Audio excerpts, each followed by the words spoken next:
好了，各位午安。今天中午这一场呢，就是我个人的业余兴趣啊。我个人非常喜欢军武跟无人机相关的消息。那乌克兰战争，当然我也是平常很有在关切的，所以今天要讲的就是这件事。各位万事通事务所的同学午安，我是朱学恒。今天是2026年5月10日，这里是万事通事务所。今天要跟各位聊的是，在乌克兰战场上到底最新的作战模式是什么？当乌克兰把战争变成电玩，台湾还有什么竞争优势？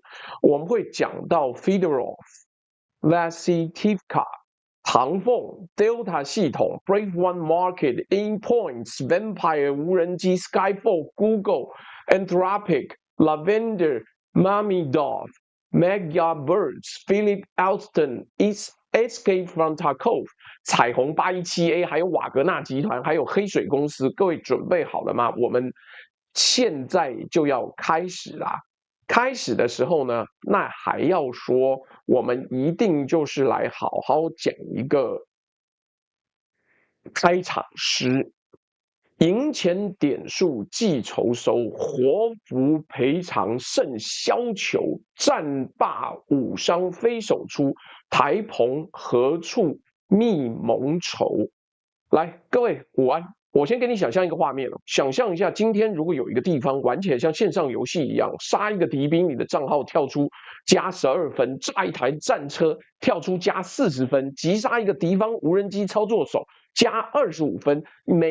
每个月的月底还有天梯排行榜，你的队伍累积足够多的分数，整个队伍可以获得更多的赞助跟更多的机会，然后还可以在线上商城下单买新武器，10天内送货到府。前线指挥官亲口说，只要会打 PS 会用摇杆就可以训练，就可以参与这场战争。我不知道你想到的是有点恐怖，还是你会觉得这好像是一个新机会，我家儿子也可以当佣兵。我不管你怎么想，但我们今天要讨论的东西是非常新，而且没有人想到过的事情。你可能会以为我又在讲什么科幻片，这什么鬼啊？不对，这不是科幻片，这是2026年乌克兰的真实情况。2025年的时候，《时代》记者特别去访问了乌克兰的现场。这个记者好像叫 Simon Schuster， 不知道是不是那个出版集团的下一代还是怎么样。来，这个乌克兰国防部长Fedorov 34岁，原本是写手机 App 的人，今年2026年1月刚升任国防部长，是乌克兰历史上最年轻的国防部长。他建了一个系统，把整个乌克兰的无人机战争做成了一个有点数、有排名、有商城、有评价，而且还可以想办法赚钱的一个开心的事情。为什么说他开心呢？因为你没办法想象啊，如果今天他的东西是你可以拿来换钱、换荣耀、换支持度，就像电玩战队一样的话，那你觉得这会有什么潜在的可能性？对很多人来讲，它的潜在可能性无穷，但对很多人来讲，它的危险性也无穷。没错，有商城还有评价嘞。来，我先给你3个关键字这一集会反复出现，你如果不懂，你最好问你的留言区的人懂不懂。第一个关键字叫天梯。Fedorov 把每一个无人机部队的战机换算成点数，每个月公布全国排行榜，这是杀人天梯。那第二个关键字叫亚马逊。乌克兰国防部官方称呼这个叫 Amazon for the Military， 给军事使用的亚马逊商城。然后呢，你可以在上面干什么？你的点数可以在线上商城下单买武器，士兵可以在商品下面写评论，给武器打星等跟批评，逼迫厂商改进。如果你改不了，那以后就没有人要换你的产品，就没有人愿意付钱了。你说这害不害怕？可不可怕？而且你还不能卖到国外去，只有这些军人可以买。所以压力很大。来，第3个关键字叫大数据。每一次击杀的影片都被 AI 分析、辨识、归档，变成战场大数据。一个叫 Delta 的系统已经验证击毁超过13万个俄军目标。你可能会说，哦，我听人家讲过了，又是一个乌克兰很厉害的故事，讲完了没？等等。我跟你讲，今天这一集为什么要看完？第一个，我们会把这一套系统怎么运作讲清楚。我相信华文世界大概没人像我花那么多时间去把系统去把背后的内容分析清楚，而且我们在这个系统已经运作了将近1年的时间的时候，现在再来看那个状况不一样。那第2个，我们会给你几个独家观点，你在别的地方看不到。为什么？你知道吗？现在最新的俘虏数据是活捉俘虏120分。是杀死一个俄罗斯军人的10倍，这个点数如果用纯军事逻辑说不通。活捉成本高，你要养它，你要保护它，你还要让它活到那个时候。那问题是我直接告诉你说，他设计出这个系统，事出异常必有妖啊！任何用常理不能解释的事情，背后就有原因。正常的奖励应该倒过来，杀死的分数高，活捉的成本低。但是 Fedorov 为什么这样设计？你反推出来是乌克兰已经在准备结束战争了，而且已经在准备战后要做什么生意。来，各位对岸的听众，来一起吃个午饭啊！解放军能不能复制这一套？技术上完全可以。DJI、商汤、阿里云、北斗都在解放军手上，但乌克兰模式有3个结构性的陷阱，解放军是跨不过去的。我们会这3个陷阱分析给你听，这不是嘲讽，这是真诚分析。最后拉回台湾，乌克兰小孩在 Brave One Market 结账买无人机的时候，台湾的小孩在 7-Eleven 抽宝可梦卡牌，还会被骂玩物丧志。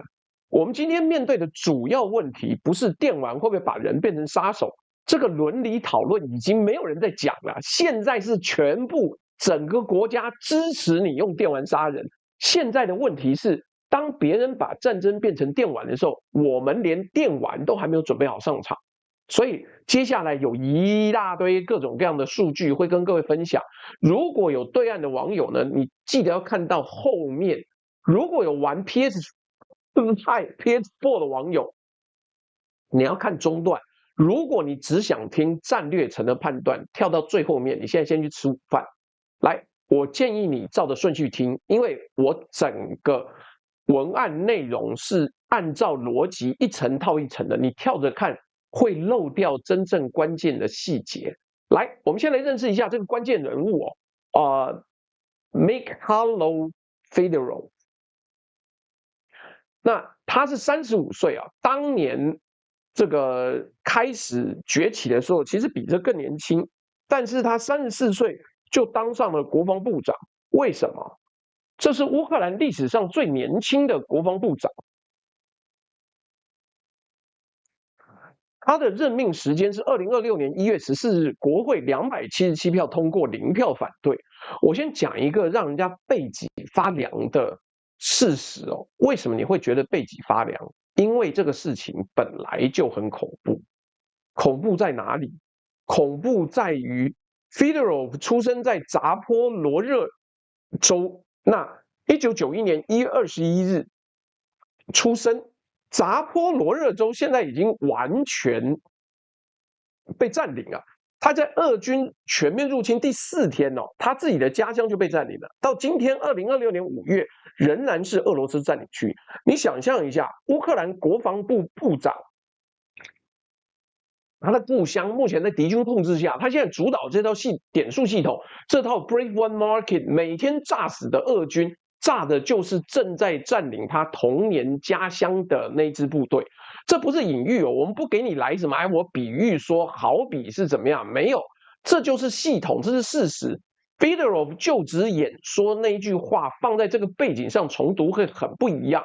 Fedorov 就职的时候说，我接任国防部长不是以一个建造数位国家创造 DIA 的部长身份，而是以一个自2022年起团队就为战争付出量时间的人的身份。台湾可能一时间不太理解他到底是什么样的人。我们用个比喻好了，他就像乌克兰版的唐凤一样。以前这个比喻可能比较精确，现在不行，不够用了。唐凤是台湾的前数位部长 ，Fedorov 是故乡备战的数位部长，一路打到变成国防部长。我们多花一点时间讲 ，Fedorov 2019年加入泽伦斯基的内阁数位转型部长，核心任务呢是要建立一个叫做 DIA 的手机 App。这个 DIA 的乌克兰文的意思就是行动，但这个 App 的设计概念是国家在你的手机里，整个系统上面有什么？有驾照、护照、身份证、税务，各种政府服务全部数位化。到了2026年初这个 App 有2300万个使用者，等于覆盖了77%的乌克兰智慧型手机。那各位，你听到这里可能会说，这就是电子政府嘛，我们台湾健保卡也很厉害啊。问题是台湾的数位政府是离散的，健保卡是健保卡，报税是报税，户政是户政，各种服务各搞一套，互相不通，互相不认。DIA 是一个 App 打通所有的政府服务，而且更可怕的是，当俄罗斯2022年大规模入侵的时候 ，Fedorov 把这个民用平台直接改装成战时平台。他做什么？第一件，他透过 DIA 直接募款，乌克兰人在 App 上面点几下就能捐钱给军队，捐完马上看到捐款流向，捐多少架无人机，捐款人变成股东，有点像你在抖音上看到的精神股东。每一次击杀都有战报通知，你买的无人机炸死多少俄罗斯人会算给你听。第二件事情，他打电话给 Elon Musk， 弄到5万个 Starlink 终端机，前线立刻有卫星网络。第三件事情，他成立了 Brave One。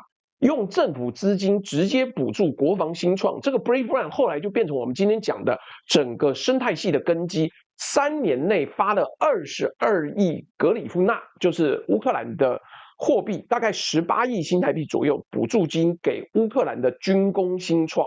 第四件事情，2025年8月，他推出了 Brave One Market 采购平台。2026年1月呢 ，Fedorov 升任国防部长。你看出这个逻辑来，不是一个写 App 的人意外当了国防部长，是这个人6年前就埋下今天打仗用的所有基础建设。DIA 给了乌克兰国家数位身份这个底层基础建设，在 DIA 上面，每个士兵、每个部队、每个制造商都是可被认证、可被授权、可被结算的数位实体。没有 DIA 就不可能有 ePoints。没有 ePoints 就不可能有 Brave One Market， 没有 Brave One Market 就不可能有今天的军事亚马逊。换句话说 ，Fedorov 不是因为打仗厉害当国防部长，是因为他6年前就把所有的数位地基盖好了。对比一下台湾，2026年1月14号 ，Fedorov 升上国防部长这一刻，台湾的唐凤就原形毕露了。你看看。乌克兰的这一个唐凤在规划打仗算敌人步兵几分，35岁升任国防部长，背后是24万条人命的击杀账本。好啦，这位网友呢，你如果不懂，不要在那边乱贴。你他妈你会比我懂自主 AI 吗？我告诉你，目前没有可以自动飞行的无人机蜂群，你就不要在那边做梦了。慢就慢，不懂就不懂。来，真是的，来，而我们的唐凤呢，是蔡英文时代特意推出的 DEI 偶像代表人物，跨性别、无党派、自学、低学历、天才 IT 大臣，所有让国际媒体跟西方左派一秒买单的标签都挤满了，什么时代百大人物啦、Wire 的封面啊、Bloomberg 啊、纽约时报、日本一整套畅销书系，国际舞台上都好用。但实际上做过什么东西？口罩地图是民间的机灵 V 工程师做的，简讯10连制烂到掉渣，烂到冒烟。好啦，没了。你更别提他之前还有什么虐猫跟他女友冲突的事情，每一个正当的。当年我一直在跟这些新闻的时候，唐凤也只敢不着边际的在那边讲，所以没关系，没关系。台湾的唐凤现在都不知道逃到哪里去了，因为台湾原来想要拿它当 DEI 的标准邀功，但那是民主党的美国。现在川普最恨这些东西，你有种派唐凤跑去跟川普握手，你看他握不握你的手？这个才是一个问题。战争叫什么？疾风知劲草，板荡事中臣。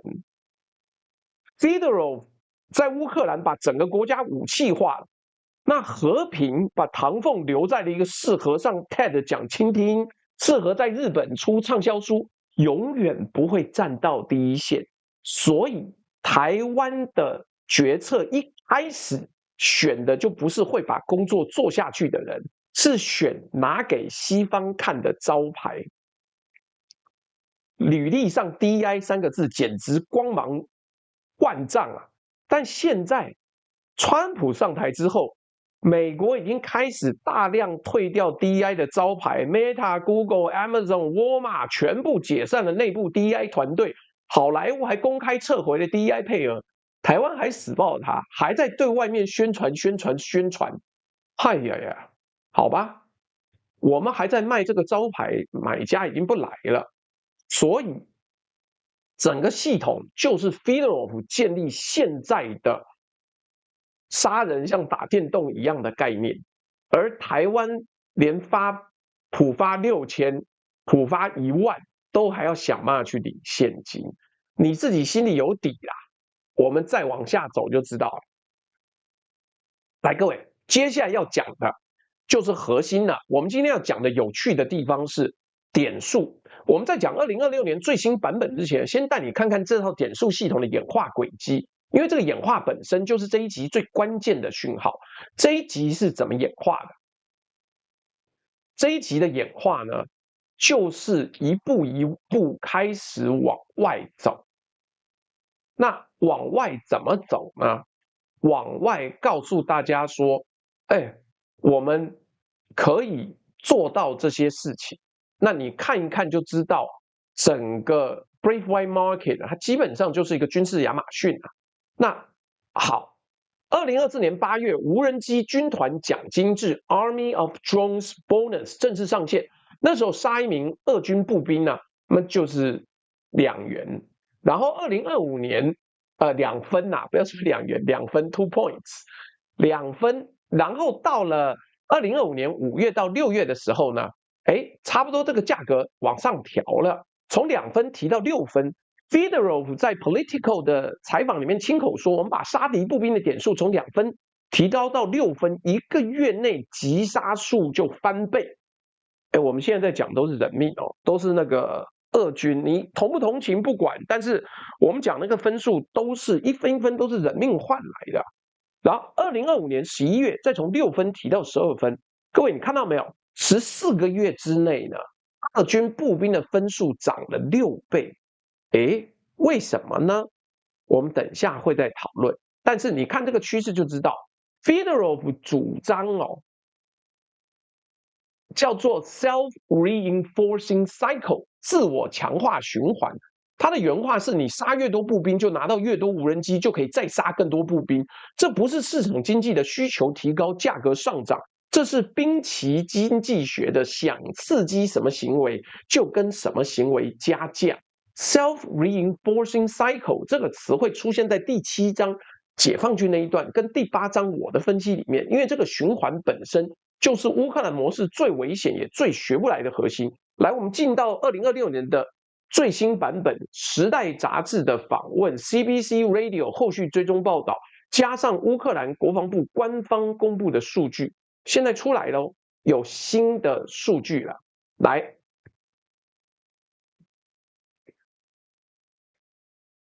，2026年5月最新版的点数细则是这样子的：击杀一名俄罗斯士兵12分，击伤一个士兵呢8分，击杀一个敌方无人机操作手25分。为什么？因为操作手是高价值目标，杀了一个少一个，而无人机还可以再做，但操作手要再训练出来要到3到4个月，所以操作手就是飞手本身就是无人机战争的关键节点。然后，如果你炸毁一台战车， 40分，炸毁一台多管火箭发射车50分，50分。但这些都不是最高分哦，最新的最高分是活捉一个俄罗斯战俘120分。来，你听到这边可能会愣一下，杀死一个12分，活捉一个120分，整整10倍啊！我们先把这个数字记在心里，因为它会变成这集的2个独家观点之一哦。你稍后就知道。那撤离受伤战友呢？这个分数比击杀更高，确切的数字呢，乌克兰官方没有公开，而且无人机要撤离受伤战友本身难度也很高。那 War on Rocks 的学术文章直接说。Casualty evacuation and capture are rewarded more generously than destruction。撤离伤员跟活捉敌人的奖励比直接摧毁更慷慨，所以多半不是100分就是120分。你看出来 Fedorov 的设计心思吗？这个系统不是杀的越多越爽，不是。这个系统的设计是用点数结构引导行为，就跟考试分数一样。台湾应该很擅长这个才对。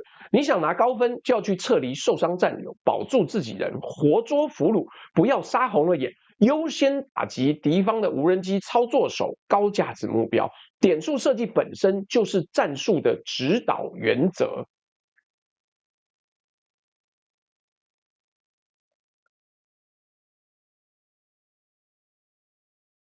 接下来看怎么验证。他妈的，大家都会作弊，对不对？那怎么验证呢？不是你嘴上说我杀了一个敌兵就能领12分了。每一次战机，无人机部队必须把击杀影片上传到一个叫 Delta 的系统。我们后面会讲 ，Delta 的后台呢会做2道验证，第一道人工审核。后方有专人检查影片真伪，确认击杀，确认对象是不是合法军事目标，你不乱杀平民哦。第2道 AI 自动辨识，乌克兰有一套叫 Avengers 的 AI 系统，就复仇者，2.2秒就能辨识70%的敌方装备，2道都通过，2道都通过，点数才会拨到部队的账户。各位一定会说啊，这个跟以前杀一个有奖金有什么差别？差很多。奖金是给个人的，是现金，花掉就没有了。点数是给部队的，是换武器的，是直接强化下一次作战能力的。换句话说，杀的越准去杀，杀的不准的部队慢慢的被淘汰，这是达尔文式的筛选。而且更恐怖的是，95%的无人机乌克兰的部队已经加入这个系统，没加入那5%基本上是边缘化的旧体制单位，不久之后也会被挤出去。整体规模是这样子：2025年8月 Brave One Market 上线，到2026年1月，半年期间，你看看有多夸张？半年期间。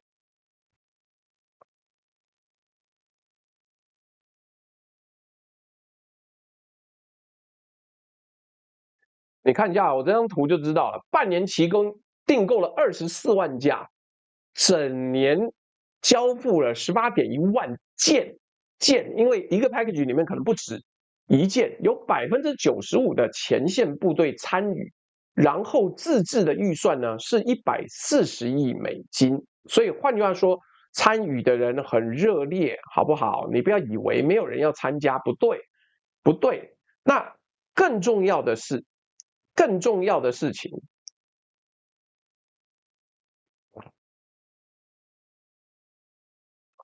整年下来啊，截至2026年4月，透过这套系统交付到前线的设备总数突破了18.1万件，因为包含了无人机、地面机器人、电子战系统、感测器、AI 瞄准模组，整套系统采购的总值大概110亿新台币左右，但更震撼的数字是这边 ，Fedorov 在2026年1月26日亲自于 Telegram 公布，2025年全年加入 E-Point 的乌克兰无人机部队累计击中82万个目标，确认击杀24万名俄军呐、各位，唐凤杀得了24万个人吗？不管他怎么会说漂亮话，怎么变成一个 DEI 新偶像，但是他没有办法做到这个程度。那而且这个数字还在加速，单是2025年9月1个月，这套系统就击杀或重伤了18000名俄军，前一年同月的2倍。同期参演的部队从2025年8月的95个扩到9月底的400个。各位，95个部队变成400个部队，成长4倍，月击杀翻倍，这就是自我满足的一个循环。这个系统设计的漂亮，它是肉眼可见的具象化。你想象一下，一年110亿台币的采购，全部由前线部队由点数结账，绕过传统的国防部后勤司令部统一采购配发各单位的流程，这在传统军事体系里面是不可想象。你拿不到回扣啦，台湾那些军火商，台湾那些立委拿不到回扣啊！你能想象台湾陆军542旅旅长自己上一个网站下单买无人机吗？我还没讲中共，先讲台湾。你能想象国防部把采购权下放到旅级吗？不可能！台湾的军事采购要走5年的特别预算，要立法院审查，要监察院定，要审计部查。从一台无人机被认知到需求，到送进部队使用，光台湾的流程是18个月。乌克兰多久？乌克兰10天呢？你看它已经解决了多少生产线上的挑战跟问题？不管是武装，不管是 AI， 不管是云台，不管是镜头，它用3D 列印的方式，10天生产完寄到你部队去。你看这个对比就知道，这不是技术问题啊，这是制度问题。而且还没完，回到点数这个部分，顺带一提，刚有网友讲的没错，但是一晃过去我没看到。乌克兰现在有个很大的污染，就是它的战场上面到处都是光纤，满地都是光纤，而且光纤很细又尖锐，有可能割断你的脖子。但为什么？是因为俄罗斯的电子干扰已经强到顶天，结果到了最后，乌克兰的每一架无人机就屁股后面掉一个保特瓶，里面卷一大捆的光纤，然后飞，就这样子，所以很惨啊。来，2026年1月呢，制造商仪表板上线了。这个仪表板让每个无人机制造商及时看到自己的产品在前线的表现、市占率、命中数，被哪一支部队用的最凶，打哪些目标，被部队怎么评价。这是一个完全开放的市场，跟美食评价之后一样啊。你若做过产品，你一听到就是代表什么？这把无人机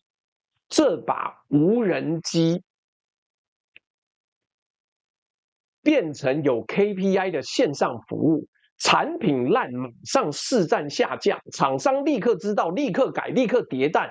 Fedorov 亲口说 ，Brave One Market 不只是国防科技市场，更是反贪腐项目。因为无效的解决方案在透明竞争环境里面无法存活。换句话说，以台湾的军购模式，在 Brave One 里面，没有人会去买 M1A2 战车，因为根本没用，一开出来就被人家打爆了。我先放在这里啊。第7章我们会特别解释解放军的麻烦之处，系统很好，设备很好，概念很有创意，但刚好解放军不能用，因为你先天上跟这套系统是互相克制的。来，我们把镜头拉到后台。后台是什么意思呢？后台就是这一次讲的，到底你要怎么判断我是不是成功击伤，或是击杀？那要怎么判断？这个人怎么长得有点像杰森·斯塔森呢？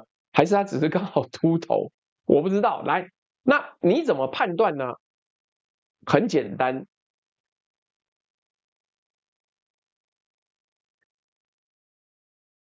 后方不是一个房间，后方要审核完再拨点。这个后方不是房间，是系统。它的整个生态系的核心叫 Delta，Delta 的全名叫做 Situational Awareness and Battlefield Management System， 态势感知与战场管理系统。这个系统有多？到了2026年初的官方数据Delta 已经验证击毁超过13万个俄军目标，其中约25%。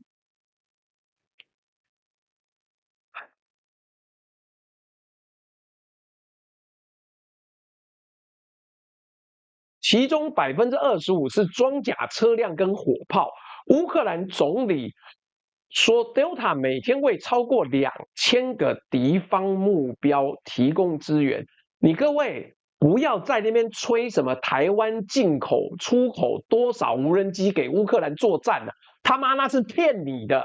你去问问乌克兰，你看乌克兰的媒体怎么说？你不要在那边自吹自擂。我告诉你，那是为了炒股，你在那边做梦，对不对？这么棒，你去问问看，乌克兰商人这几天好多人在台湾，有多少人下了单？你可以问看麦啦，干被这些妈股市错假讯息骗，这妈蠢的跟狗一样。没有，人家乌克兰有实战经验。他妈，他叫你台湾没有实战经验的地方生产无人机给他用干嘛？他全国就超过300家无人机产业，600家军工企业，干来跟台湾捡，你蠢！来，我们等一下就会让你知道你他妈自己有多蠢。来我这边就是分享知识，但不要以为你真的很厉害。哎，来，2025年8月，乌克兰政府正式下令，哎呦 ，TW Quest 在波兰，对不对？哎，还是你在俄罗斯？我上次记不得了。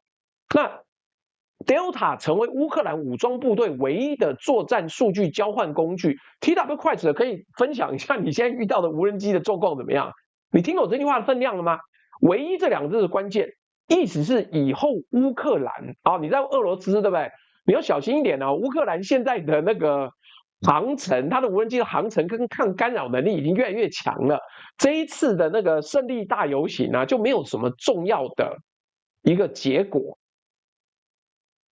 哎呦，你看有网友记得干嘘妈鸡巴，我已经被关过了，不要再弄我。这个他说朱大以前就有透露党要炒作无人机，那时候我看雷虎不到50元。阿干好，别说，这个天机不可泄露。你能赚到钱也好啊，我他妈不反对呀、啊，但我只能告诉你事实，你自己来判断。来。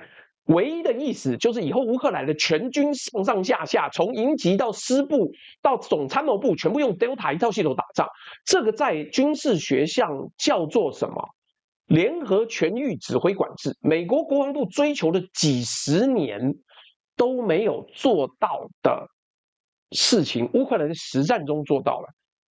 CSIS 2025年的分析直接说 ，Delta 透过软体定义战争，在实战条件下达成了西方的 prototype 做不到的即时资料融合。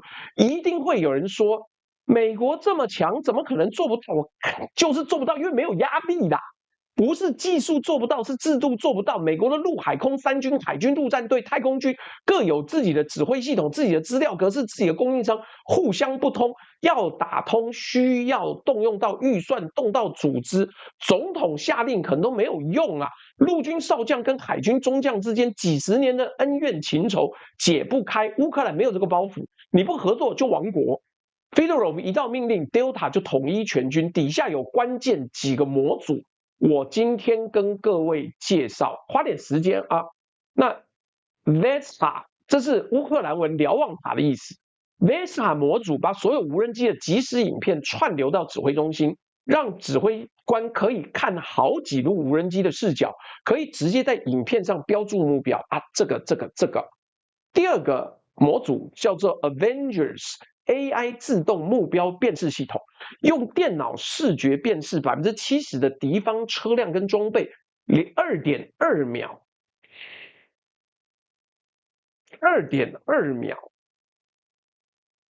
就可以完成判读。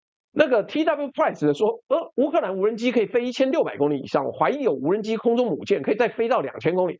他用的不是空中母舰，他用的是最传统那个稀巴烂的货柜车，就是一路开到最接近的地方把它打开。之前有个 Spiderweb 作战就是这样搞的啊，因为空中母舰进不了俄罗斯领空啊，但是你开的车妈过第一关的也就没了嘛。来2.2秒就可以分辨了。你从无人机镜头看到一个东西，到 AI 告诉你那是俄军的 T-72战车，那是 BUK 像素虫吗 ？BUK 是什么？好，像素虫，那是 Panzer S1 系统，2.2秒，操作员按照发射飞弹或自杀无人机就过去了。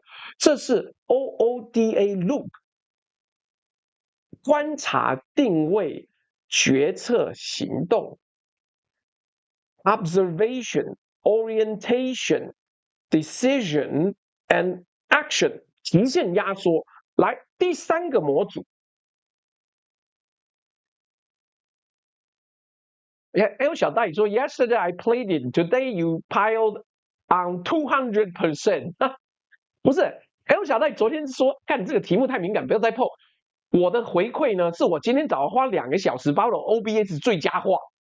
妈逼干！至少我这边应该系统没有问题，我把所有会冲突的软体 driver 全部用 Grok 全部都解决掉了。来，这个第三个叫 Mission Control 无人机任务调度模组，前线同时有上百架无人机在天上飞的时候 ，Mission Control 自动分配空域、规划路线、协调无人机跟电子战空防系统的搭配。你知道 Mission Control 这东西将来在台湾或者是在那个深圳要搞低空经济的时候，很派得上用场，好不好？很派得上用场。你可以做空域管制，你可以疏导无人机飞到哪里，怎么运货啊？所以是不是很棒？是很棒啊。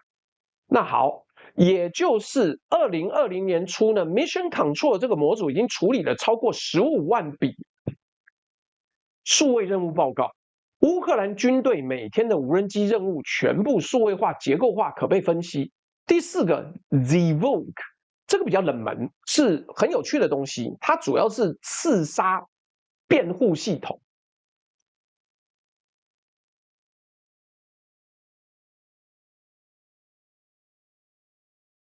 来，这是什么意思？它是一个很妙，用声纹侦测非常便宜的麦克风，大概一个 station 呢500块美金，侦测低空无人机跟巡弋飞弹声音。对 Shahid 就是伊朗用那个摩托车引擎的那个自杀无人机的侦测距离达到4.8公里，巡弋飞弹6.9公里，错误率只有1.6%，资料12秒内就肯进到 Delta。你看看，你看，这是什么呢？500美金对比一下台湾动辄几百亿的天宫飞弹、爱国者飞弹系统，当然这两种问题武器绝对是不同问题，但规模经济跟单价控制这个概念是台湾国防最缺的东西之一。每次都要买越大越好，地表最强，强你妈逼啦！最强有个屁用？你嘴巴讲的，打起仗来要能够动才行啊。Delta 还有一个关键特性叫跨系统相容 ，Delta 已经整合 NATO 标准的 Link 16战术通讯系统，可以跟 F16战机交换资料，跟波兰 Topaz 炮兵指挥系统打通 ，Skydio 等美国无人机的厂商产品也接入 Delta。换句话说 ，Delta 不只是乌克兰的系统，是西方军事科技的整合平台。NATO 国家在排队跟乌克兰谈 Delta 的出口合作协议。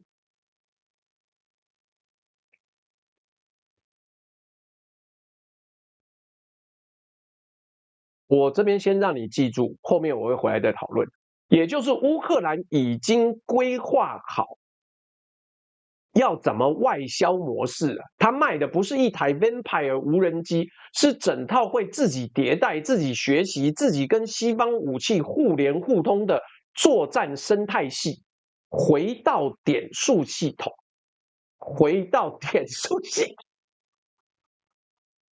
干，现在又蠢青鸟来了，看到没有 ？Jackie 7426说，对岸可以拿到台积电的晶片吗？操你妈，人家用买就好了，北汽油。你应该要问乌克兰买得到大疆吗？你应该要问黄仁勋，不是说 H200已经开放销售到中国大陆了吗？为什么黄仁勋自己受访的时候说一片都没卖出去，而这一次他还要去对岸各位，你乖，青鸟继续留言，我看你有多蠢。你看你这种蠢留言，把大家给笑死了，你娘嘞！买不到台积电的晶片，你知道台积电在南京就有厂啦，妈个蠢货！哎呦，黄仁勋还要再去他要跟川普再去一次操！就你妈这些以管窥天的夜郎在那边讲台积电晶片，哎呦，干，好，乖啊，你乖。然后呢，这个整个 Delta 系统是整套会自己迭代、自己学习、自己跟西方武器互联互通的作战生态系。回到生态系统里面的点数，说我们刚刚说每次击杀要上传影片到 Delta 才能播点，现在你知道这个流程有多重要？读书很重要，好吗？以为全世界只有台积电晶片可以做这个东西，你他妈错了！这个是用车用电子就可以做的28奈米，南京厂做的东西就可以了吗？智障！你做他妈自杀性无人机里面做2奈米晶片干什么？他妈去读书啦，丢高！飞控不需要，武器控制不需要 ，AI 通联在那个无人机里面是不需要的。他的干！哎呦呦呦！关键时刻都收了，你个白痴！妈的，刘宝杰现在主持节目不叫关键时刻，干都不读书。好，没关系，来，我们刚刚说每一次击杀都要上传影片到 Delta 才会播点，你知道这个流程有多重要？每一次击杀不止减少一个俄军，每一次击杀都是 Avengers AI 的一笔训练资料，每一次击杀都是 Mission Control 的一笔任务记录，每一次击杀都是 Brave One Market 制造商仪表板的一个评价，这就是 Fedorov 说的战争的数学模型 Mathematics of War。杀人不只是杀人，是在训练 AI。交付不只是交付，是在累积资料，这个系统在自我成长。俄罗斯怎么跟你打？聊天室记住这句话，不是俄罗斯打不赢乌克兰，是俄罗斯打不赢这个系统啊。我们进到这个系统最精彩的地方，就线上商城。来，什么叫线上商城？线上商城刺激的地方在这里。你基本上啊，可以在线上商城买到的东西哦，很多。那是怎么样呢？我们把它说清楚啊。这是军队版的亚马逊。先看画面的，乌克兰国防部副参谋长坐在他的办公室电脑前面，打开浏览器，登录 Brave One Market 的部队账号，界面长得跟淘宝、跟你看 PC 用一模一样。左边是分类栏，上面是搜寻列，中间是商品列表，每件商品有照片、规格、价格、库存、评价新等，但是价格是用点数，产品种类超过400项以上的乌克兰国产军品。第一项是什么？第一项的概念是无人机 ，FP 第一人称视角的自杀无人机、4旋翼定义侦察机、攻击机、拦截机。第二类地面机器人 UGV 后勤运补机器人、伤员撤离机器人、武装战斗机器人。第三类电子战系统、干扰器、讯号侦测。反无人机 EW 就是电磁波系统。第四类感测器，热成像、声学感测、雷达、光谱分析。第五类 AI 模组，自动瞄准、目标辨识、影像分析、自动导航。副参谋长呢，把要的东西通通丢到购物车，点结账。所以你从这个系统就知道，乌克兰其实根本不需要买你的无人机，他要买的是那些模组、那些套件。那些干扰器、讯号侦测、反无人机的电波系统、感测器、热成像、声学感测、雷达、光谱分析、AI 模组，他要买这个东西，好不好？来，副参谋长点结账之后，部队的 E-Points 点数余额扣除，订单送出之后 ，Brave One 系统。上次国军发射2发之后，一方马上摔掉，那个无人机是哪个地方生产？我不知道是不是 Switchblade 还是我们中科院自己做的。来，这个订单送出之后啊 Brave One 系统会把订单分发给对应的乌克兰制造商，国家直接支付制造商款项，透过军方的物流网络，10天就会送到指定的中队。啊，一定会有人说，就是妈军事采购线上化没什么了不起，问题不在线上化，问题在分权。传统的军事采购怎么跑？军队提需求，国防部军备局规格制定，招标评选签约，然后会有一些小吃店呢，会有一些杂货店标到子弹标案，这只有在台湾才会发生。你在乌克兰敢发生，他妈被拖到街上枪毙啊！签约、制造、验收、配发、训练、换装，一个流程跑下来18个月到5年，妈战争都打完了。Brave One Market 跑多少天？10天，撒缸，而且更重要的是，采购决策是前线部队自己做的。5两幺旅看到自己缺干扰器，旅长进系统下单。47机械化旅看到自己这个月失效率高的某型号无人机，旅长就会换另外一家厂商试试，甚至这个队伍可以小到作战中队、作战大队。不是哦，这套系统把武器选择权从中央军委、国防部军备局下放到前线指挥官手上。我们来说一个武器 ，Vampire 重型轰炸无人机。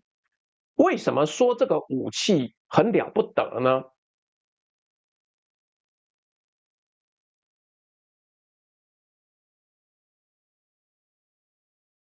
因为这个武器基本上是点数里面换起来最高的一个产品，它的绰号就跟姜维克一样，叫做巴巴亚嘎，叫做巴巴亚嘎。那你想想看，这是多么惊人的一个东西，它可以携带多少量？我看一下，叫巴巴亚嘎。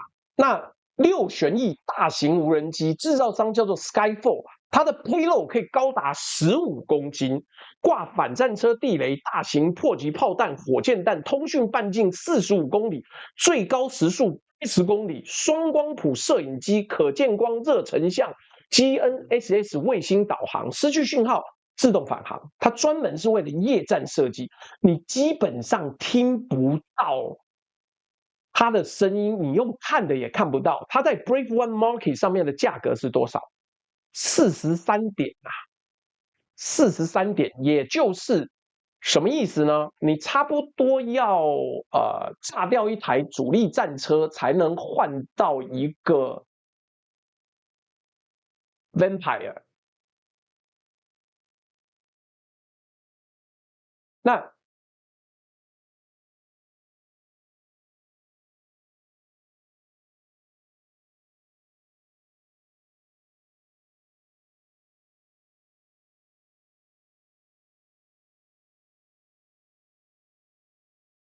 所以，所以你就知道这个东西是有多惊人啊！这个东西有多惊人？等一下，我一边还要干好，那或者是你要杀6个旧版，你要杀6个俄罗斯军人，还差4点。那新版的你要杀3个俄罗斯军人，那你看这个东西才是一个有趣的概念，就是它有多棒，有这么棒。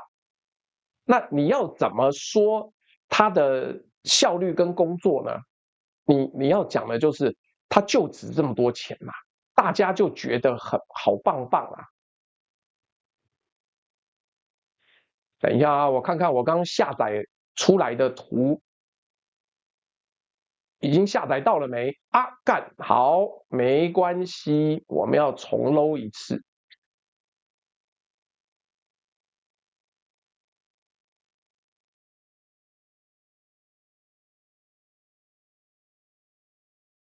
所以你看，我刚一边做一边用 AI 在直播的时候把我的配图做出来啦，开心，哈哈哈哈哈哈。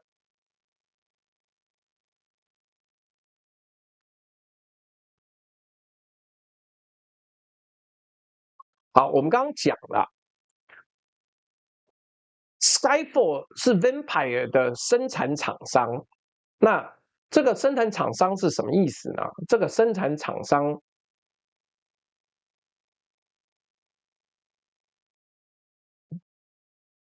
就真的是这一家公司。来，43点等于前线一个无人机部队1个月累积的点数。假设他们杀10个敌兵，120分加5个俘虏，600分炸2台战车，80分撤离3个伤员。假设30分约830分，换19台 Vampire， 1个月一支部队。你觉得这是科幻吗？它就生产出来10天就到这里去，10天就到这里去。这是2026年乌克兰市场的真正的真相。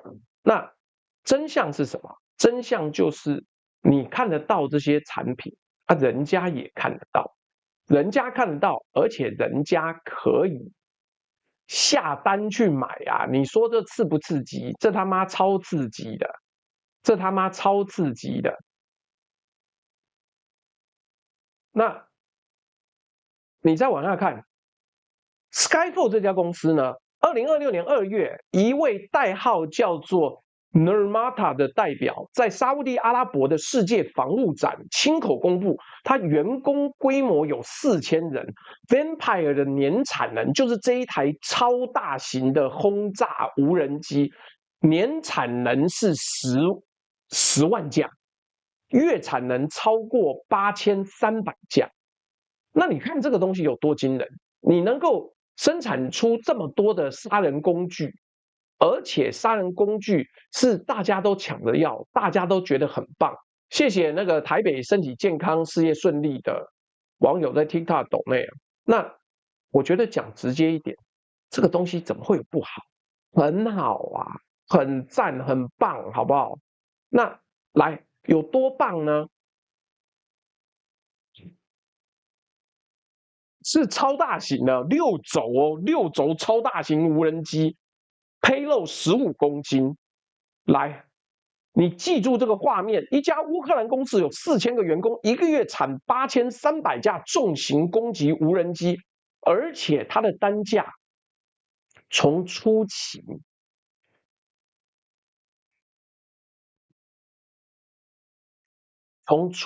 的2万美金。已经压到了8500美金。你做过制造业 ，TL 就是我们制造业的企业主啊，单价能够代表什么？代表达到规模经济啊，代表供应链优化，代表学习曲线全部到位。Skyfall 已经不是一家新创，是工业化生产的军工龙头。而且这只是 Skyfall 这一家哦。乌克兰还有 Skyfall 同等规模的厂商10几家在 Brave One Market 上面竞争。乌克兰的拦截机用来打俄罗斯的 Shahed 的自杀无人机，日产量达到1500架。这什么概念呢？台湾其实有人做得出这种拦截机，因为 Shahed 很大颗嘛，那飞得又慢，你可以做那种小的payload 非常小，可能只需要妈的500克吧，这么小就可以了。这么小的无人机呢，精准导航，它就撞上去就好了。而且这个成本很低嘛，1000美金不到，1000美金去撞一台 Shahed 的，这是一种拦截方式。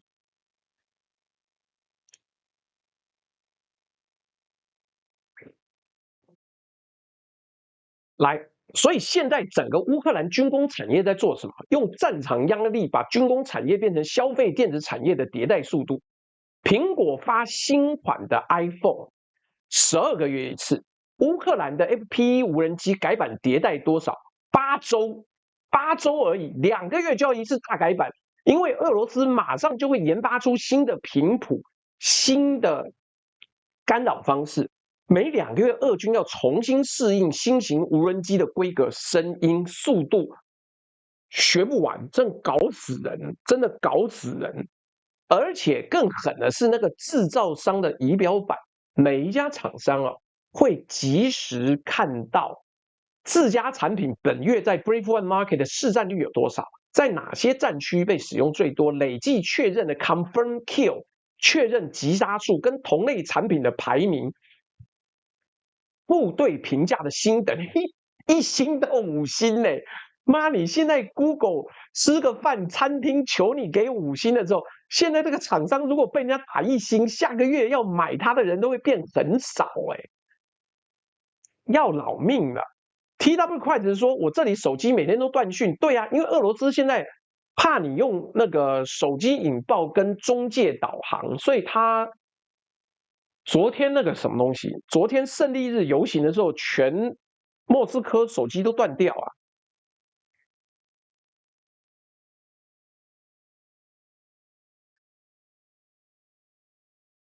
而且部队还可以在那个制造商 dashboard 仪表板下面留言啊，你缺什么功能，什么条件下失效？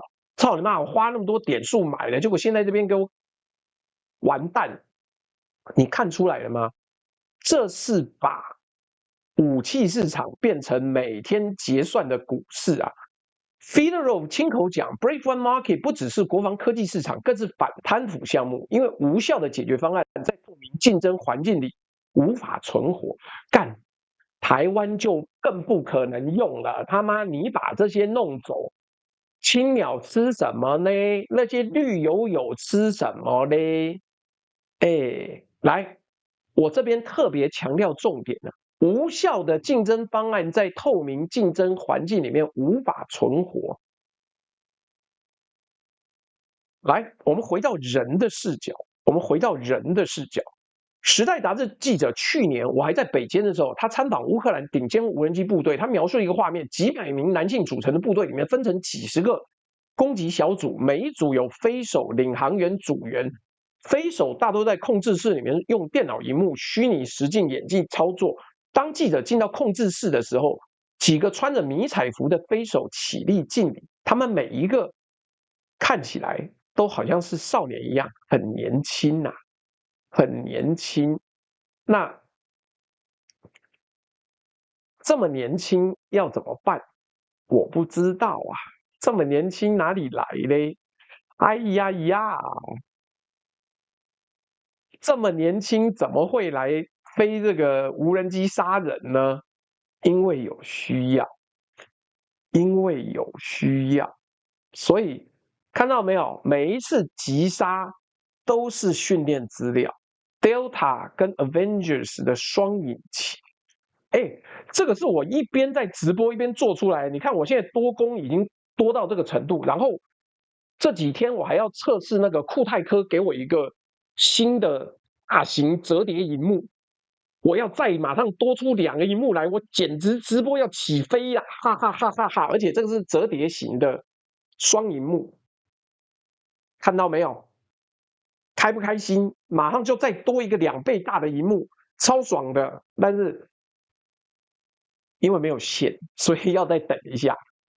好，顺带一提哦，我再提醒各位哦，如果你最近想要买行动电源跟那个不是支付宝啊，妈干那叫什么充电宝的话，你赶快在我这边下单，因为我们这边下单代理也是库泰科，是小米旗下分出来的公司，品质很好，但是全世界的锂电池跟储备电源现在都要涨价，我们下个礼拜4就要涨15%，我是特别跟公司跟代理公司求，我说拜托你让我再多卖几天，我用原价多卖，我让我的消费者整个多支持，所以请赶快下单，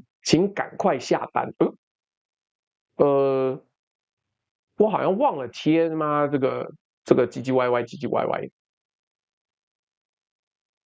等一下，我把绿界的那个连结置顶，我忘了贴了，哈哈哈哈哈！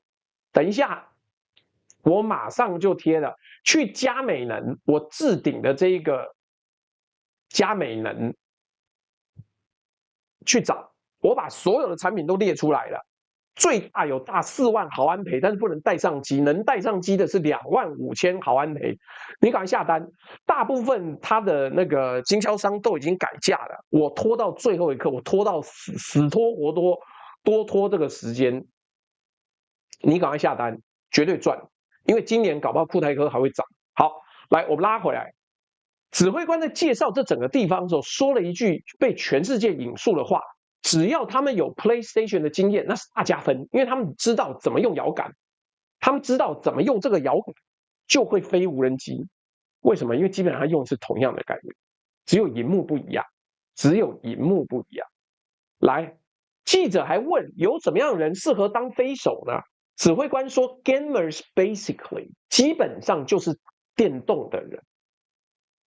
你听到这里可能会说：“啊干，这也太爽了吧！玩 PS 都可以打仗了，等等。”这有2个层次需要分开来，需要分开来。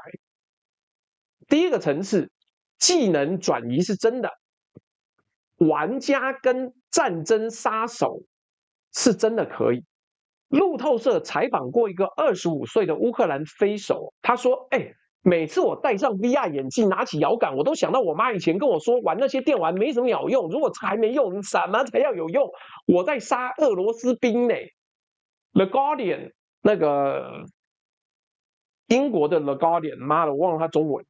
他采访另外一个飞手 Alexander， 他战前是软体工程师，战后变成乌克兰最致命的飞手之一。他说：“就像在玩电玩啊，你知不知道？就像在玩电玩啊。” TW Price 就想到，看，哇塞啊，妈，他射越准吗？我在俄罗斯读书，我越担心呐。来，这个技能转移啊，卫报啦，对啦，卫报，你看我妈中文现在变很烂，卫报，这个技能转移是有解剖学的基础的。FPV 无人机操作需要的核心技能是手眼协调、空间感知、即时反应、多视角切换、目标识别、极短决策时间，这些都是 FPS 玩家从13岁。现在从5岁就开始训练的东西。匈牙利保守派杂志特别报道，第47机械化里，一个29岁的飞手，战前是重度电玩玩家，18个月内用 FPV 无人机消灭约300个俄罗斯士兵，狙击手等级的精准哦。你想象一下。30岁不到，300个人死在他手上，而且不是亲手杀的，是荧幕上杀的。但这带到第2个层次啊，那道德重量到哪里去了？联合国特别报告员 Philip Austin 在2010年就提出这个概念，叫 PlayStation Mentality， 就是你打电玩杀人，跟他妈在打 PS 一样。跟他妈在打电动一样，这不就挫赛了？这不就挫赛？因为你毫无道德问题。当战争变成电玩的时候，杀人的心理门槛就消失了，唯一的入门门槛变成会用摇杆、会打 PS。但是他们也讲，《时代》杂志记者的报道出来之后，《卫报》去采访另外一个指挥官 Achilles 部队。这个部队是隶属第92机械化旅，是乌克兰最知名的无人机战队之一。这个他的名字叫 Fedorenko， 给了一个对照版本。他说，最好的无人机操作员不一定是电玩高手，他是最有纪律的人。所以，《时代》杂志指挥官讲的是入门门槛，会打电动就好了。但是这个 Fedorenko 讲的是留到天梯前端的条件，2句话加在一起才接近真相。进入这个行业的门槛，会打 PS， 活到排行榜前段的条件是有纪律。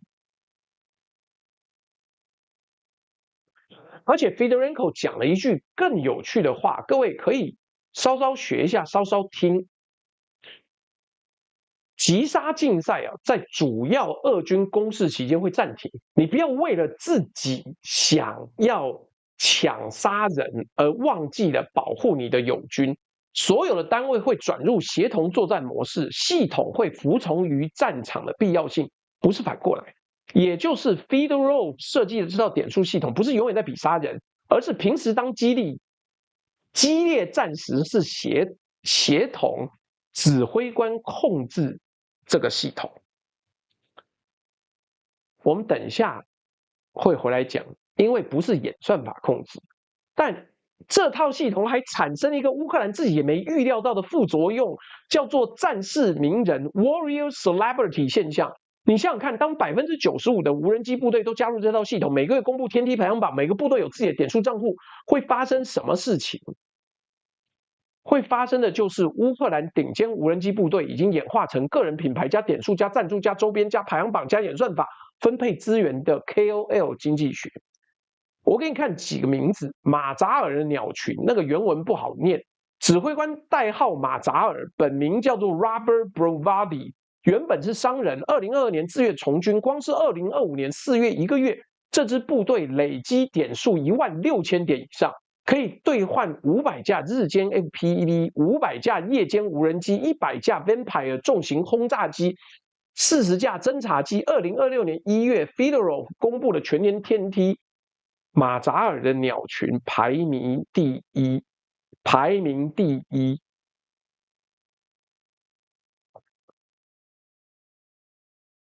Achilles、Phoenix、Lasarkin。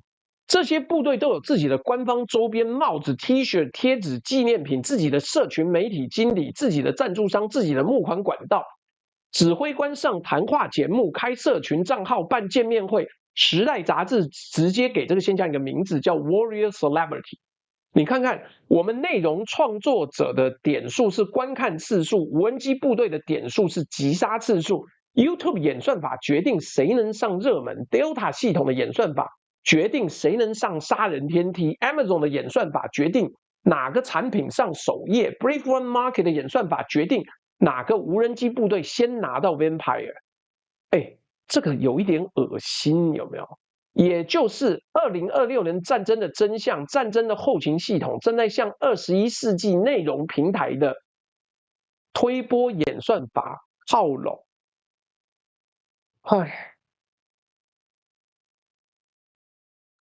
不是每个指挥官都乐见这个趋势啊。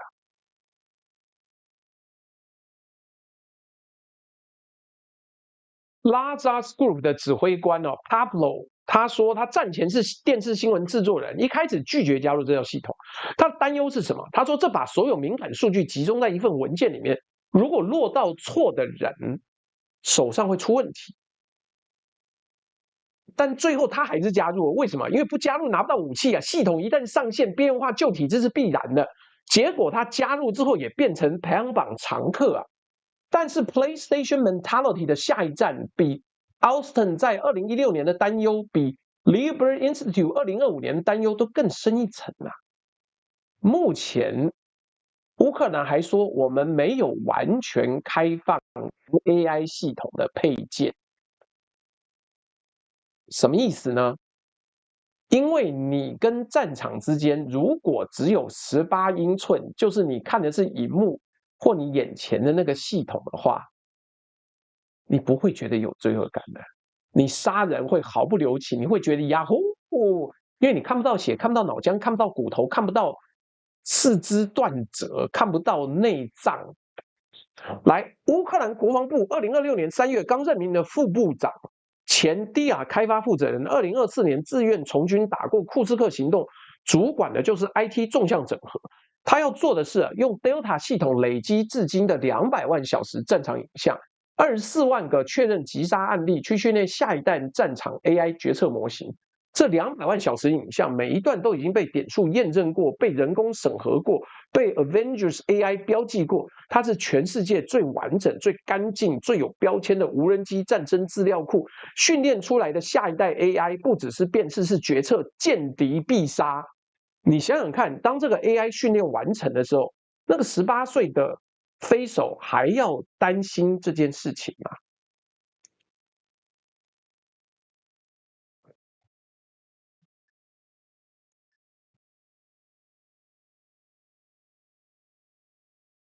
只要 AI 训练完成了，18岁的那个乌克兰飞手还需要在控制室里面按按钮吗？18英寸萤幕后面的人还是必要的吗？那所以这个有一个问题是，没有战争罪恶感，但是问题是人就会被淘汰。听起来像是好事，但是少死人等于是把杀人决策完全交给演算，把人类不再在那个回路里面。这一条红线是国际社会努力推了10几年想守住的致命自主武器，不能在没有人类监督之下杀人。在2025年到2026年这一被一条一条的毁弃呀，人类越来越往终结者的世界走了。我们先讲西点军校的军法研究所，2025年6月发表了深度文章，说 Ready Soldier One 主要的结论说，乌克兰点数系统虽然促进法律遵守武装冲突法，但也带来人道层面的伦理疑虑。一个普遍的批评是，类似 GTA 的暴力电玩鼓励暴力，钝化游戏玩家的心理。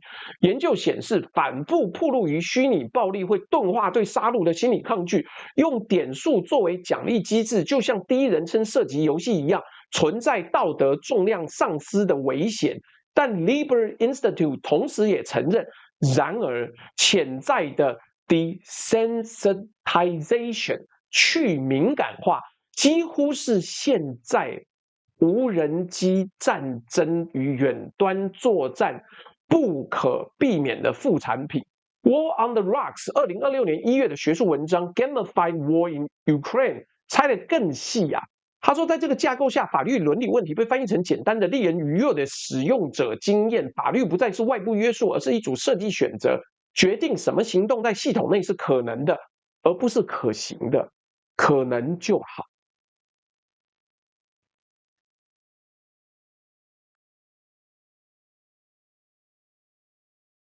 换句话说，这个系统越自动化，越不受限制。当你把伦理变成界面设计的时候，操作员自己对伦理的感知被界面取代了。操作员不需要思考这个敌兵是不是合法目标，系统会帮你过滤。你不需要思考杀死这个人，对吗？系统说你可以按钮，你就按钮，你不需要思考我是不是正在做正确的事情。系统给你点数，你就爽。你如果30岁以上，你想想，你玩过的所有游戏都在训练你按下按钮得到回馈，继续按这个回路。这个回路被搬到真实战场上的时候，你还能感受到我杀了一个人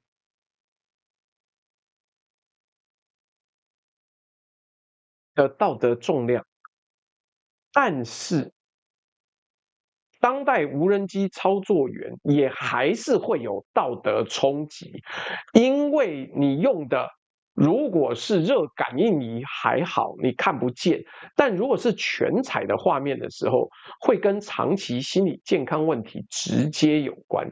也就是操作员看起来像在玩 PS， 但脑袋里承受的是真实战争的全部创伤。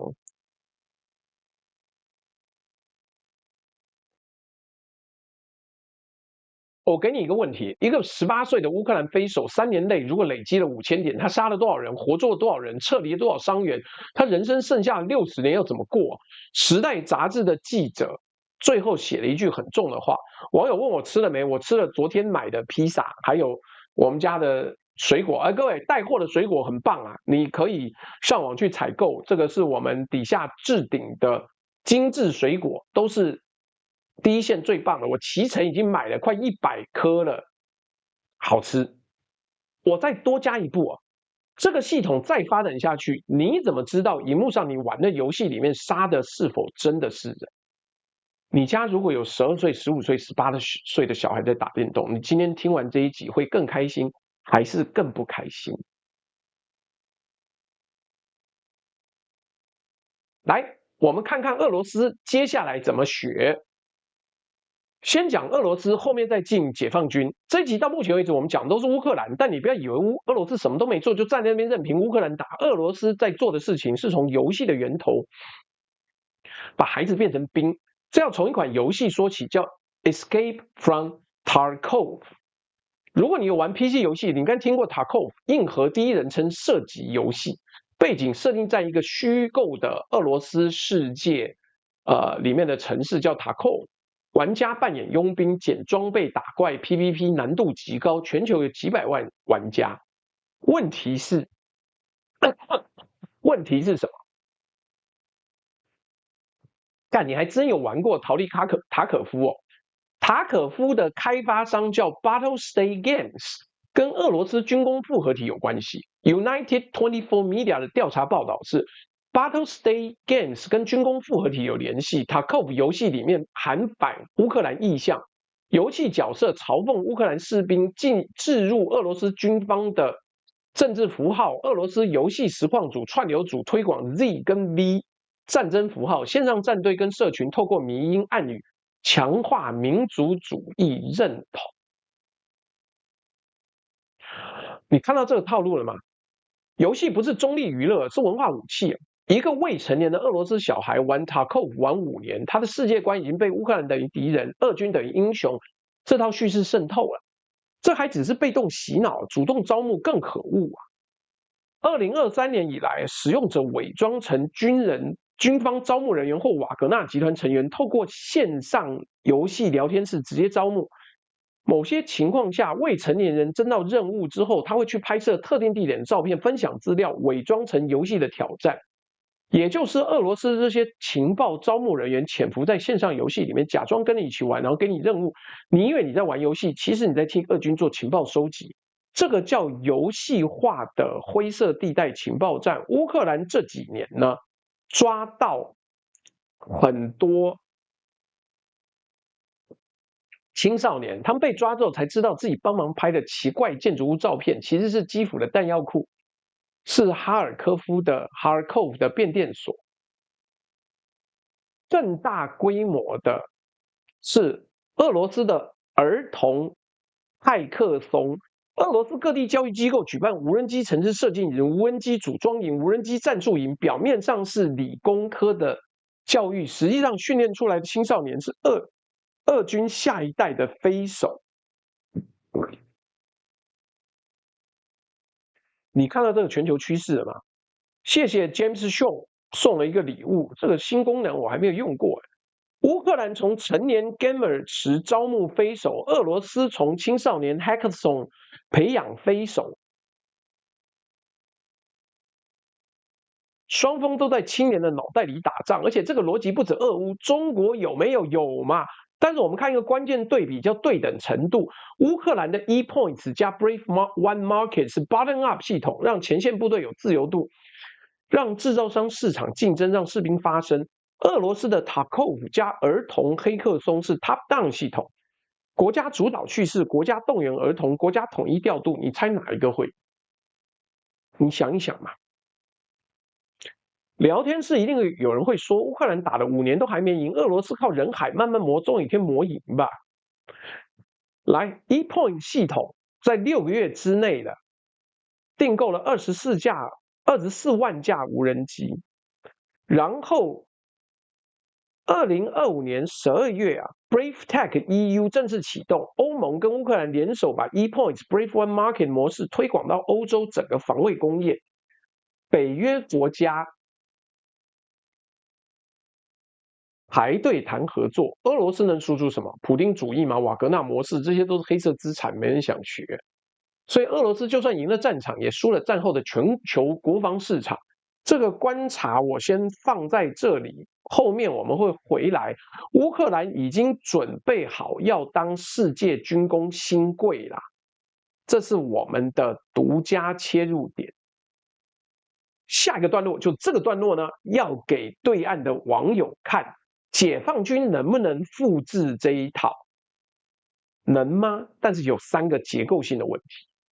这一集你应该比我们更认真看。这一章不是嘲讽，不是冷战思维，不是资本主义对共产主义那种陈腔滥调。这一章是很认真的制度分析，因为这个分析的结论会直接影响到我们对岸网友的安全跟未来。好了，今天的目标达成了，我们大家回来念斗内啊。你看到前面在想这套乌克兰模式呢？对岸的网友会说啊，技术上我们完全做得到啊 ，DJI 大疆全球无人机市场80%份额，民用无人机是世界冠军，商汤旷视海康卫视在 AI 视觉辨识领域不输 Avengers。阿里云、腾讯云、华为云、uCloud 比乌克兰的云端基础建设还强。北斗卫星导航全球覆盖比 GPS 还精准，5G 基地台密度全球第一。我们连自家代替 ChatGPT 的产品都有好几个了。很简单，技术上解放军要做一个比 Brave One Market 更强大的系统，并不困难。我同意啊，但是技术不是问题。可是有一个真正最关键，对岸网友一定比我懂，叫做党指挥枪。你这几个字不能绕过去，就完全没有办法。哎，靠腰嘞，竟然又转圈圈了。好，没关系，我们再慢慢来啊。这到底是什么小？妈的逼！我来看一下哈。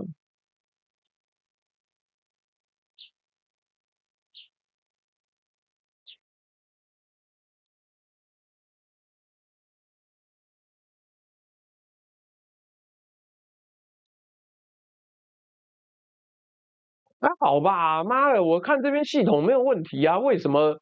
那就是 YouTube 问题了，这我不管了，我这边是 OK 的，没事儿。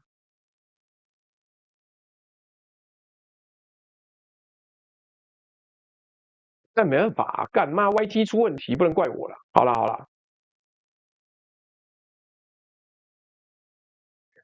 技术不是问题，技术不是问题，但乌克兰的3个结构性的挑战跨不过去，是因为解放军不行。好，这个赖校长，我们今天对你一片赤胆忠心，单纯只是分享故事给你支持者给大家听，请你不要为难我。好了，继续。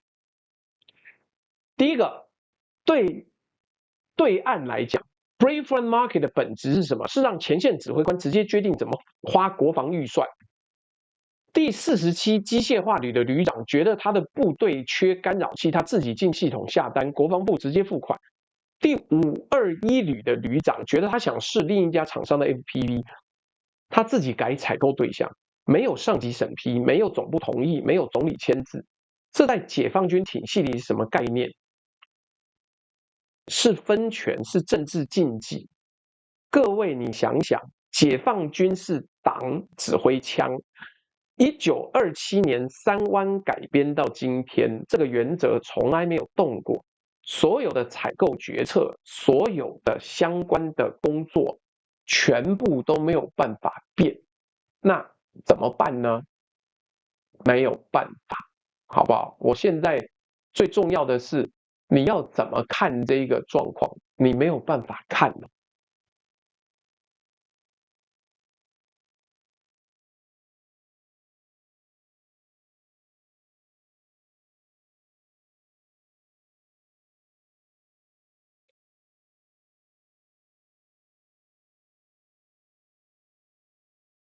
那你没有办法看的话，你就不可能，好吗？你就不可能比。来，中央集权的优点是整齐划一、令出并行，但是前线没有自主性。所有的采购决策、所有的人事任命、所有的战斗部署，都是要由中央军委总书记最高领导来处理。这不是技术问题，这不是技术问题，这是政治体系设计问题。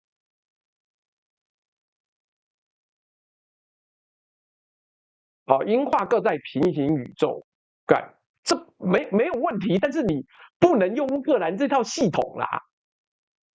如果你听不到声音，记得 reload 一下。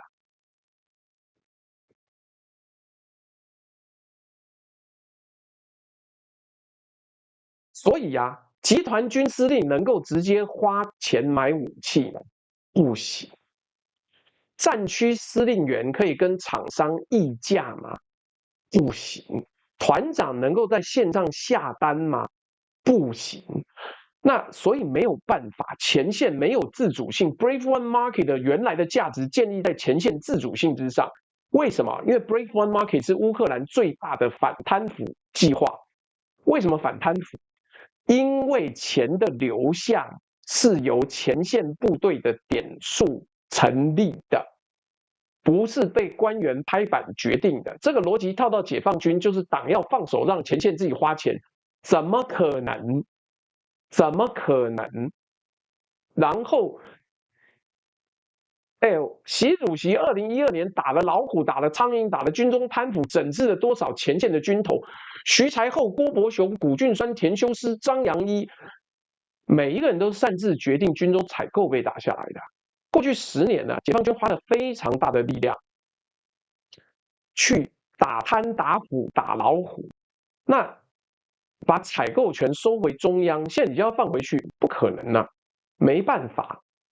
没办法，那既然不可能，那你就做不到啊！你做不到，那就没得讲。这不是选择问题，是列宁主义政党的本质特征。他不可能完全信任自己军队，当然不可能让他有预算自主权。所以问题是这样 ：Brave One Market 要的是分权，解放军制度要的是集权。第二个，数据透明有反作用力，因为战区之间是有资料墙的。解放军的5大战区，东部、南部、西部、北部、中部之间有政治防火墙啊。东部战区的情报不会轻易的跟其他地方共享，那其他地方的情报呢，也不会轻易的就这么告诉你。那你要怎么样子跟人家讲说，我这个可以做一个简单的事情？你自己去看最大电量是25000毫安培，可以上飞机的。你直接去查就知道了。所以在这种状况之下呢，你会遇到一个问题是什么？你会遇到的一个问题就是，根本这个系统不一样，这个系统不一样嘛。那中央军委不会冒这个风险，这刻意设计的战区别不是技术上不行，是避免任何一个战区掌握全军的资讯。每一个战区自成体系，互相制衡，让 Delta 这种全中国唯一资料平行贯穿所有战区，不可能，等于把所有战区的军事资料你有卖够啊！我还真不懂解放军，对，你去问习近平，我懂习近平，你不要在那边吹了，党指挥枪，你敢把预算下放到军团体制都不可能了。结果你跟我讲说可以呀，我们各部队、各县市都可以自己决定买什么，放你妈屁！不要再吹了，不要再吹了，不懂他妈硬要说你娘嘞！所以中央军委绝对不会冒这个风险，不可能。你自己问问看，中央军委敢这样做吗？既然不敢，就没有啦。所以他还要把所有的击杀系统集合到中间呢，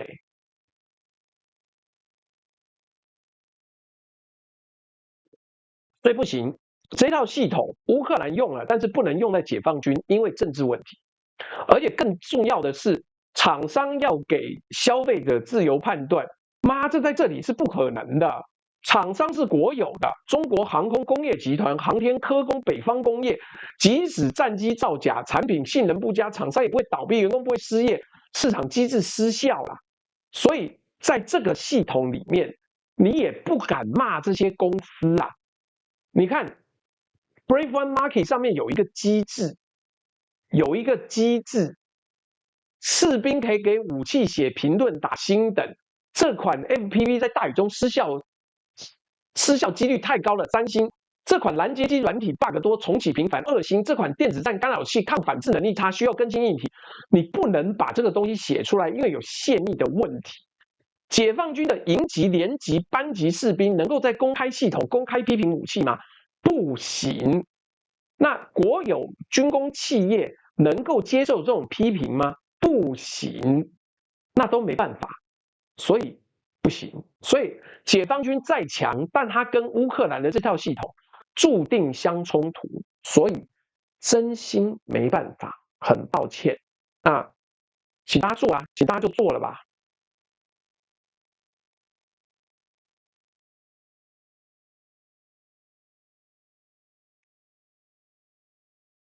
我觉得这样讲清楚，对岸有优势，叫做规模计划集中；乌克兰的优势是弹性迭代，自下而上。大国有大国的生存方式，小国有小国的生存方式，所以没办法。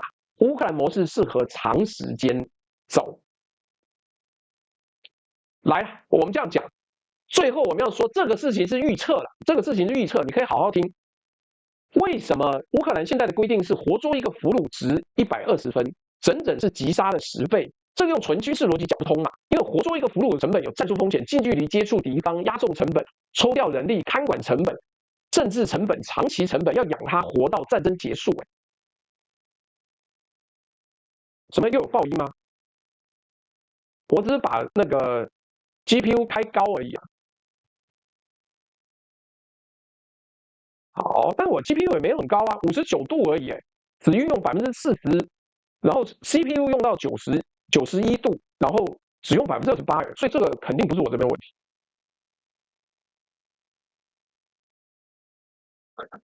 但为什么纯军事效率上应该要先杀死，结果活捉竟然是最高？我跟你讲，简单啦，我这边做一个预测，希望你还听得见，好不好？这答案藏在战俘交换4个字里面。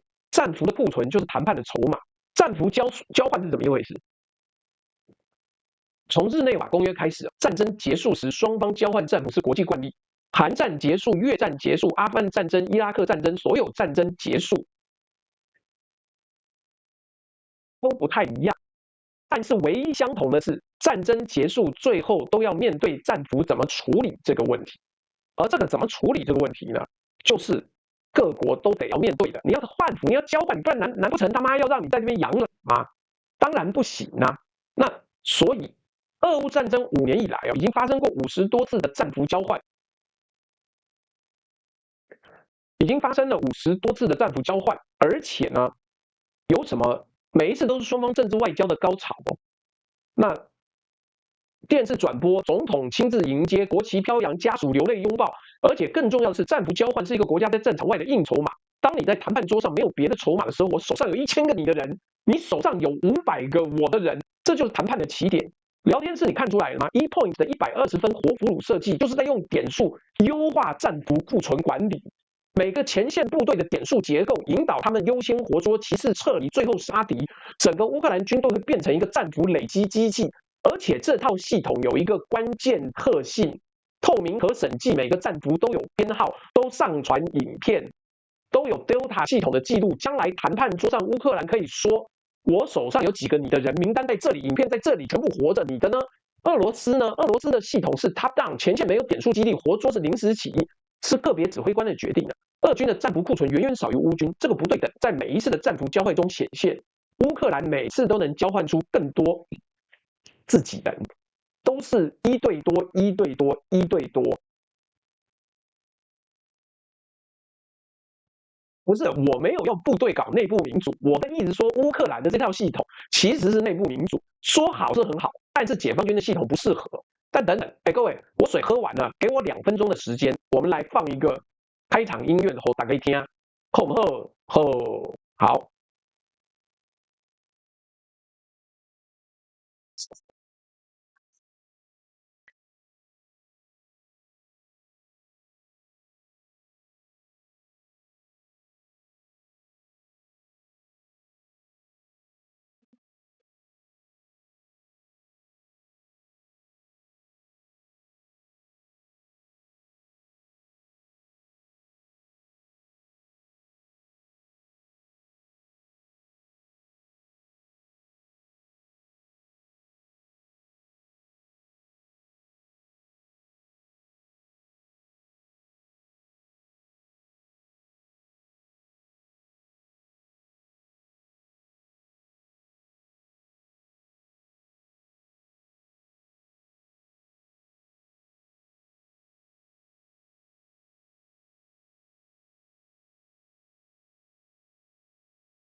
所以 Fedorov 现在设计的点数系统120分给活的俘虏，不是设计给战争中期，不是设定给战略反攻，是设计给结束战争那一刻。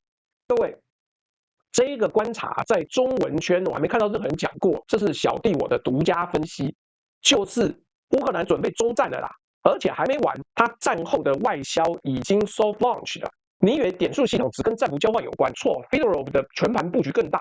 我给你看4个证据。第一个 ，BraveTech EU 2025年已经正式启用了，欧盟跟乌克兰联手。你们现在还有听到吗？一直转不顺吗？不顺或者是声音有问题的，请按1。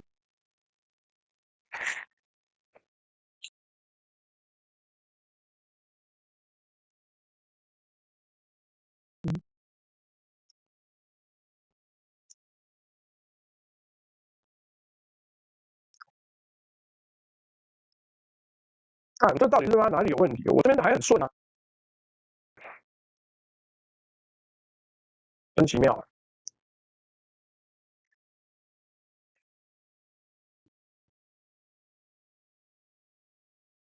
这么惨哦，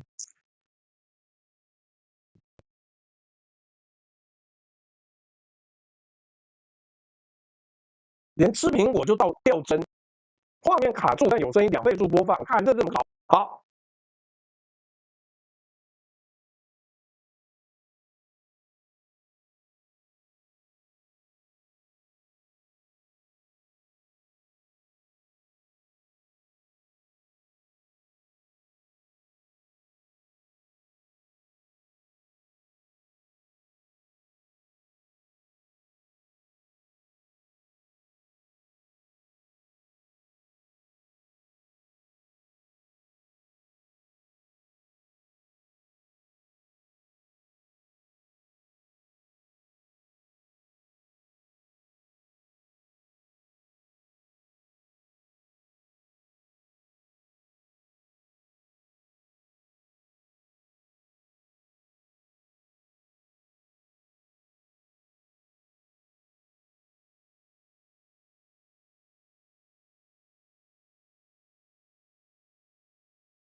这边状况怎么样？刚 OBS 自己断线重连啊。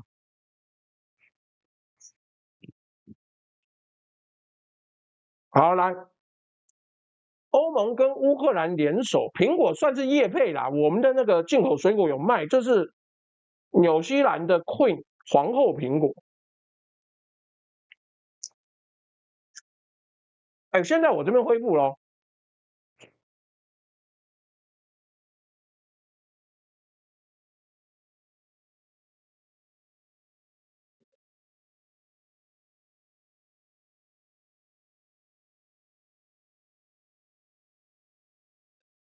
你想想看，欧盟在2025年就接受了这套模式，变成自己的工业政策，这代表什么？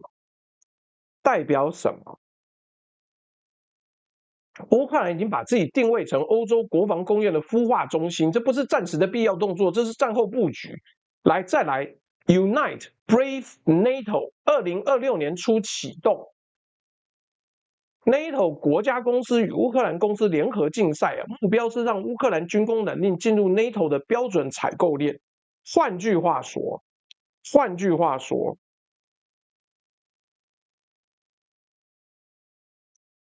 乌克兰在把自己的军工产品塞进 NATO 国家的军备系统里面。证据3 ，Skyfall 在沙地阿拉伯世界防务展说了年产10万架 Empire， 月产8300架。为什么要去沙地展示？就是要找人卖东西嘛。他要找人卖东西呀。那如果要找人卖东西的话，这当然就是一个好机会。如果这是好机会的话，怎么可以错过嘞？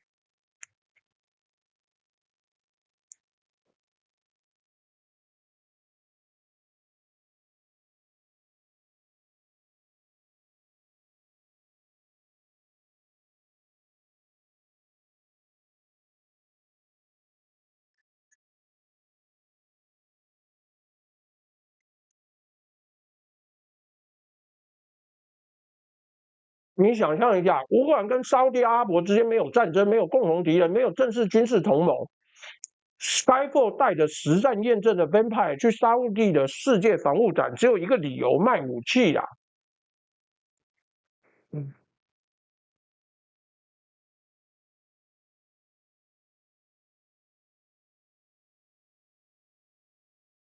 好啦，随便啦，现在我们就继续讲。来，沙烏地阿拉伯是中东军购大户，每年国防预算超过750亿美金。沙烏地阿拉伯买无人机是为了打也门胡塞武装，是为了威慑伊朗，是为了监控周边。而乌克兰的 Vampire 可以直接进入这个市场。证据是 Skydio， 这是西方公司的无人机已经整合进 Delta。CSIS 的报告写得很清楚 ，Skydio 无人机已经连接到乌克兰的国防部的 Delta 系统，代表什么？乌克兰的 Delta 不只是乌克兰军方的系统，是西方国防工业的整合平台。将来其他国家要建类似系统，最快的路就是直接接入乌克兰的 Delta， 买乌克兰的服务，用乌克兰的标准。这4个证据加起来，乌克兰已经在软启动它的战后无人机化无人机加军事的订阅服务全球市场。战争还没结束啊，战场的生意已经开打了。这还不是全部啊！乌克兰手上还有一个大杀器叫飞手。你想想看，到2026年中，乌克兰有多少已经有实战经验的无人机飞手？我们用 ePoints 系统推算，95%的无人机部队已经加入，每个部队平均50到100个飞手。乌克兰整个无人机部队规模在400个以上，保守估计至少有2到3万个有实战经验的飞手。而且这2到3万人不是普通飞手，他们是平均战场势力3到4年。我们从2022年俄罗斯入侵以来就这样往下算，而且他们有 ePoints 量化战机，每个飞手都有确认击杀记录。他们熟悉 Delta、Brave One Market、Vesha、Mission Control 整套生态系，而且他们有跨领域的作战能力。FPV 的自杀、固定翼侦察、拦截海上、地面等等，而且他们有办法对抗俄罗斯电子战，有实际经验哦，不是开玩笑的。那换句话说，全球哪一个国家有这个人才库？没有，好不好？就只有乌克兰呢，唯一支持乌克兰，其他都没。那怎么办？你只能说哇。没办法，美国没有，美国的无人机战争经验主要是高空的 Reaper 跟 Predator， 跟第一人称冲击是不一样的。然后这是全世界最强的佣兵出来了。那最大的挑战是什么？最大的挑战是中国也没有，因为解放军没有打过实战，所有的经验都来自于演习。所以在这种状况之下呢，你说真的有实战经验的无人机，全世界最强就乌克兰。俄罗斯有，但体系不同，而且不能输出，谁敢雇俄罗斯佣兵？所以全世界只有乌克兰有这个人才库。黑水公司、瓦格纳集团、英国的 G4S、美国的 Constellium、Triple Canopy， 年市场规模3000亿美金以上啊！乌克兰的2到3万飞手，如果战后流出，就是下一代的黑水，下一代的瓦格纳。但跟前辈不同的是，乌克兰的飞手有 ePoints 认证，每个人有量化战机，有实战录影，有 Brave One 的资料，履历是用敌兵尸体写的，无法造假。沙烏地阿拉伯会买无人机飞手去打胡塞武装，阿联酋会买去支援也门代理人战争，印度会买去守边境，对巴基斯坦、对中国，土耳其整合进自家的那个 Bayraktar 体系卖到全世界，东南亚国家买去守南海，企图反共，非洲军政府买去镇压内乱。全世界对无人机飞手的订阅服务需求是乌克兰未来10年最大的出口商品之一。来，更重要的是，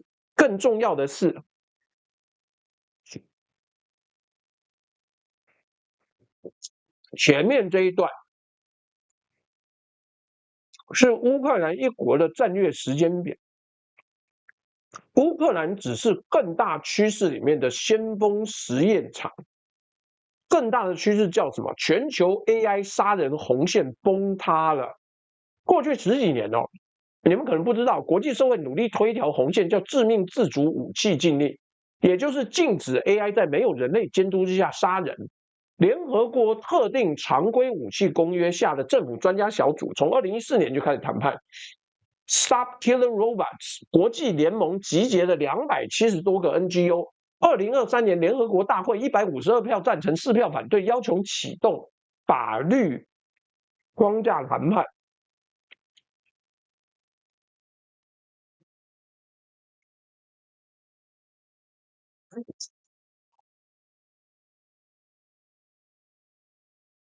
这条红线呢，叫做 Human in the Loop。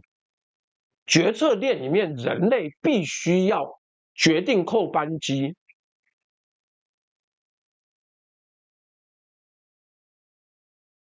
但这条红线在2025年到2026年呢，被一条一条的毁灭掉了。最重要的是，2025年2月4号 ，Google 悄悄从自家 AI 伦理原则网页上删除了2条红线。第一条叫做不发展武器或主要用途为造成或直接促进人员伤害的技术。第2条是不发展用于违反国际公认规范监视的技术。这2条红线是2018年怎么定下？因为 Google 跟五角大厦签了 Maven 计划，用 AI 分析无人机影像，辨识空袭目标，引发4000多名 Google 员工联署抗议，多人离职，公司才痛定思痛立下的承诺，7年之后说撤就撤。更值得放大了，是 Google DeepMind 执行长 Demis Hassabis 跟资深副总裁 James Manieka 同日发的辩护文。他们原话是：世界正在进行一场 AI 领导力的全球竞争，我们相信民主正应该领导 AI 发展，遵循自由、平等、尊重人权等核心价值。我们相信公司、政府、组织共享这些价值，应该合作打造保护人类、促进全球增长、支持国家的 AI。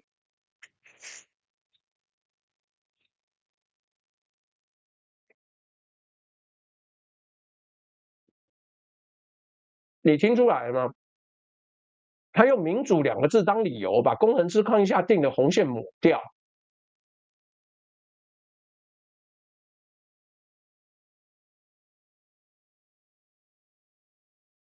Google 前 AI 伦理团队负责人叫 Margaret Mitchell， 现在是 Hugging Face 的首席伦理科学家。他评论这次撤销的话，我觉得非常精准。他说，这抹消了众多伦理 AI 与行动主义者多年的努力。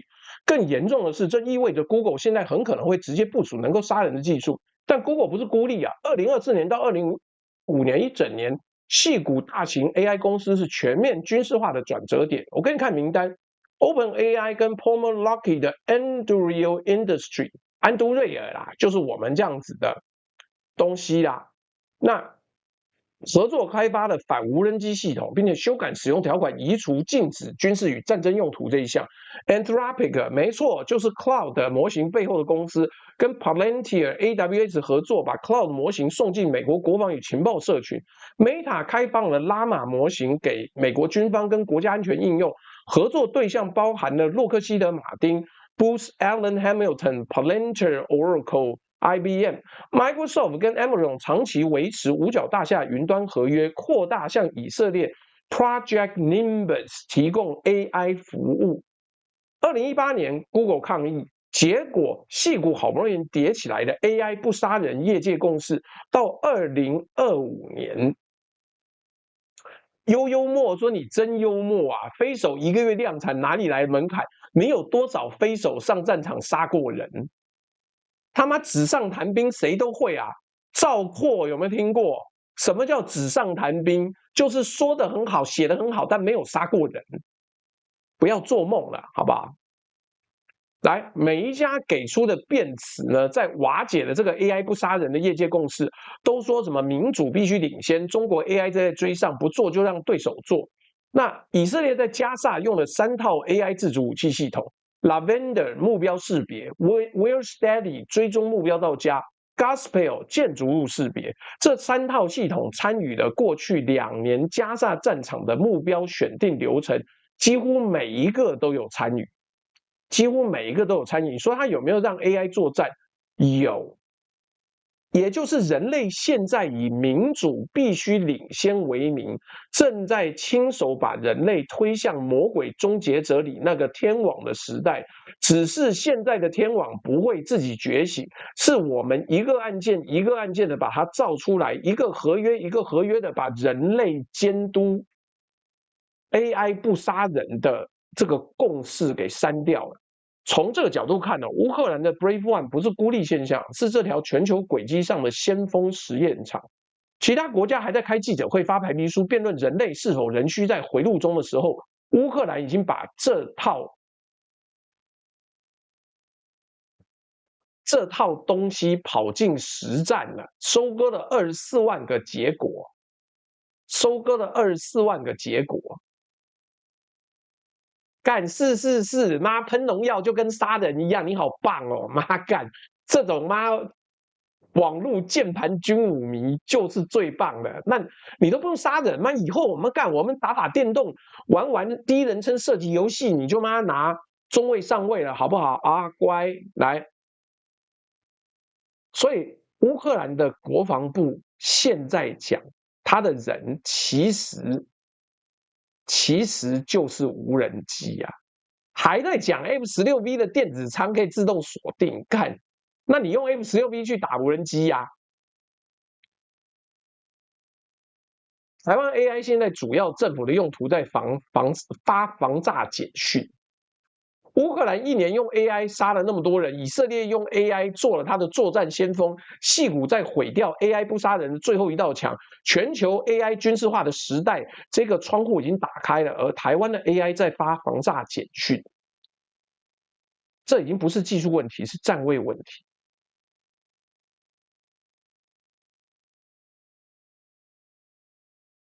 来，我给你一个预测时间轴。2026年，乌克兰已经准备好要在2027年到2028年马上武器外销上市，年值预估50亿美元起跳。2029年到2030年，乌克兰飞手会大规模佣兵化，全球市值估计30亿美金起跳。2031年到2035年，乌克兰军工模式输入成熟 ，Delta 这些订阅服务估年值100亿美金。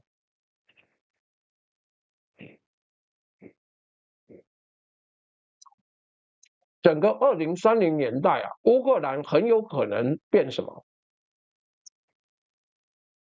很有可能变成全世界最大的军火跟人力佣兵外销的国家，全球第3大武器出口国啊，仅次于美国，可能跟俄罗斯争第2。对台湾的冲击是什么？第一个，我们采购打不赢。所有买家会优先采购乌克兰的武器。第二个，我们自制打不赢，台湾要自己建无人机产业很困难。第三，合作才是唯一的活路，台湾只能跟乌克兰谈合作，因为乌克兰经过实战的产品比任何人都要有说服力。我们可以跟乌克兰谈技术授权、联合研发、飞手培训、软体整合，但合作有时间窗口啊！只要战争一停，乌克兰会优先服务北约、欧盟、中东客户，台湾要赶快进场。但是很遗憾的是啊，我最后快讲了，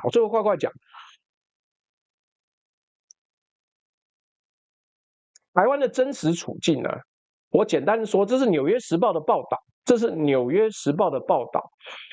乌克兰厂商接受《纽约时报》的访问的时候，直接讲了台湾自制无人机、台乌合作，媒体跟股市最爱吹的词背后的真实样貌是什么？2025年，台湾向捷克出口了70372架无人机，向波兰出口了31711架无人机，加起来超过10万架。你听到这个数字是会说，哇，台湾无人机产业好强，等等，这些数字的真相是这样。这些无人机大部分最终流向乌克兰，而且许多是透过慈善组织捐赠给乌克兰军队。你看出来什么问题吗？台湾的无人机不是卖到捷克跟波克兰，是转运到捷克跟波兰，终端用户是乌克兰军队。第二，台湾的制造商没办法直接卖给乌克兰，要透过第三国绕道。第三，很多是慈善组织捐赠，这慈善组织捐赠，这意味着台湾制造商连营收都拿不到，纯粹是被当作货源用。而且乌克兰无人机制造商接受《纽约时报》的访问，怎么说？他说这是一个 Chinese Component Transshipment Hub， 是中国的零组件转运枢纽。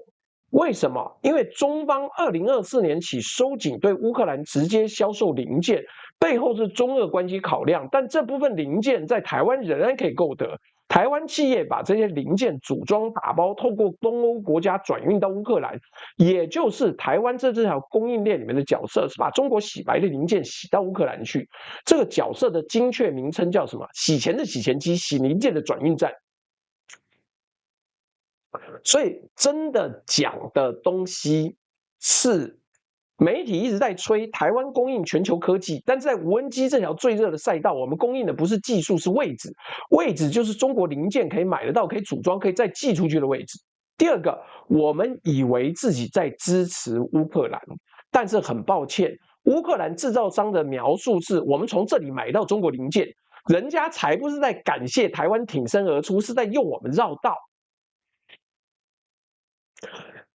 更重要的是，我们前面把乌克兰整个系统讲完之后，你以为台湾可以跟乌克兰合作，但《纽约时报》讲的是你的角色不是合作伙伴，是后勤承包商，而且是廉价的后勤承包商。那特别我们后面还讲，国际国防承包商在台湾做什么？他在台湾大规模生产，然后卖到乌克兰去。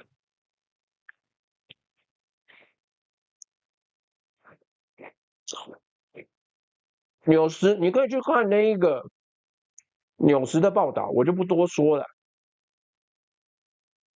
乌克兰的国防新创，美国的国防科技公司都有在台湾设厂，但是变成乌克兰出设计，美国出品牌，台湾出 OEM 代工或当买家，我们买呀。而且更重要的是，乌克兰已经建立了10个海外生产基地，其中一个就在台湾，因为这不是合作，这就只是代工而已。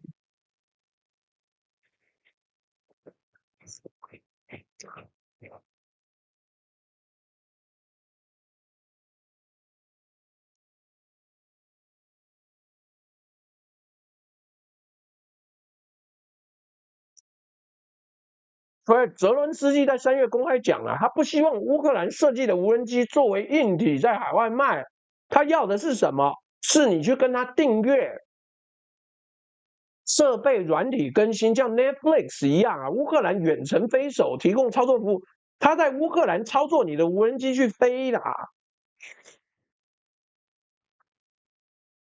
所以乌克兰真正想要卖给台湾什么？是台湾花月费租乌克兰的武器，飞手是乌克兰远端操作，也就是未来如果台湾海峡真的开战，帮台湾放无人机的飞手可能坐在基辅某控制室里按按钮，台湾不止买服务，连暂时操作的主权都给交给乌克兰，这是台湾自主防卫吗？这是军事 Netflix。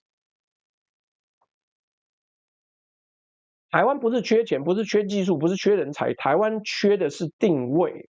我们没有一个身份是合作伙伴、创新源头，是平等供应商。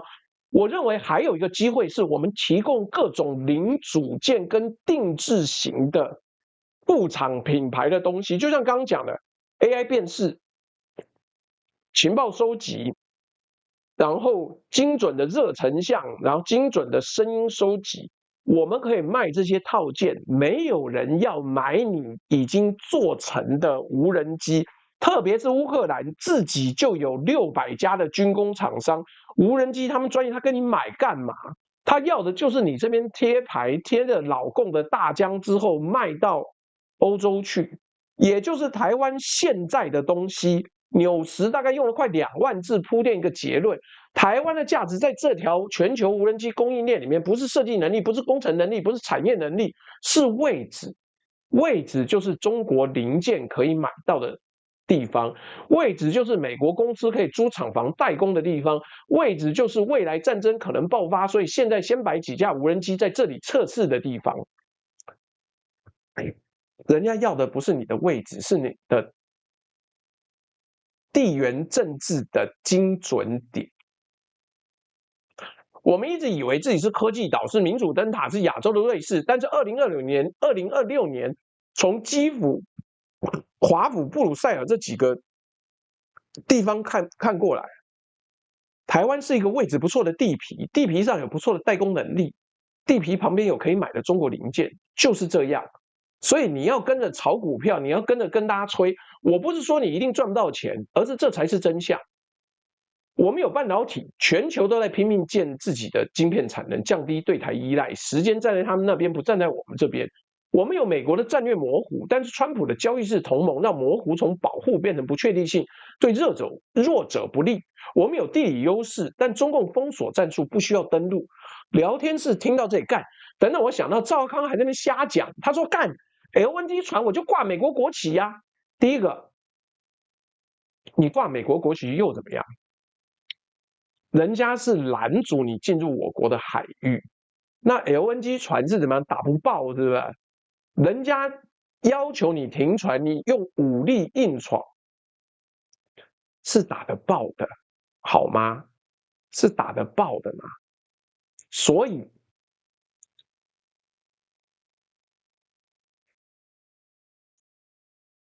你听到这边可能要讲啊，朱大你又在唱衰了，这集到底是要干什么？我不是在叫你做什么，我叫你看见呐、而且这样子讲。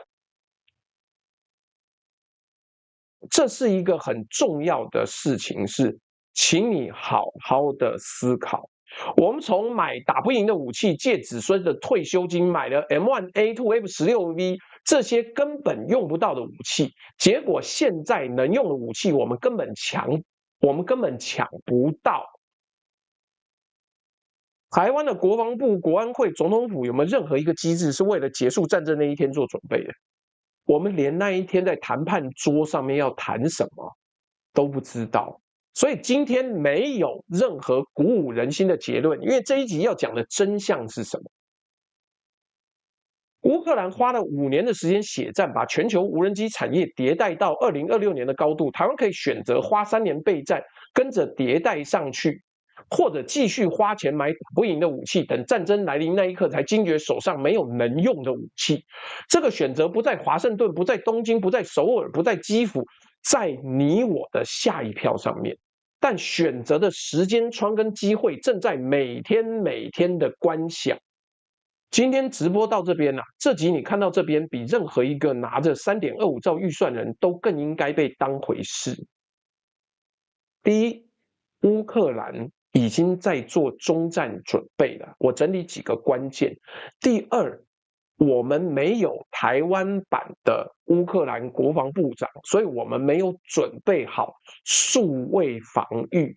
第三，乌克兰的厂商来台湾要的是你帮他买贴牌的中国零件，除非你有接受定制，你是一个能够定制他需要的产业的手艺人，否则那些大公司，乌克兰的产业根本不需要你的东西。说实话，他们连台积电都不需要，因为无人机的晶片用28奈米的技术就可以做了，车用电子的规模就可以做了。第四，我们能够用 Brave One 系统吗？我们不行，因为我们连无人机的飞手都不够。简单讲这件事情，请各位好好思考。你不可能整机输出了，你想都不要想，那些人帮你吹的都是骗人的。所以，请大家好好思考。我们晚上见晚上大概7点或8点的时候，我们会再讲，川习会7天前的预演，我们大概能够推估要有什么东西，要有什么机会，好吗？那今天还是一样，最后投票，虽然很抱歉中间的网路又出问题，但他妈不能怪我啊！我在这边就不知道怎么搞，会遇到这些问题，我已经最佳的这个优化了，所以最后还是要讲，你如果要买行动电源，请你赶快买，下礼拜4就会涨价。然后你想要买猪肉呢，信丰的肉粽上市还有香肠超好吃的，哈尔滨水饺也是一样，精致水果我刚吃的是那个纽西兰的皇后苹果，很脆赞。然后纯味家小菜下9磅，它的鸭掌跟五谷鸡脚赞。那个丰裕蜂蜜呢，春天蜂蜜刚上市，请大家多多支持。那如果要买酷泰科的产品，请去嘉美人的连结，我们在置顶的东西上面。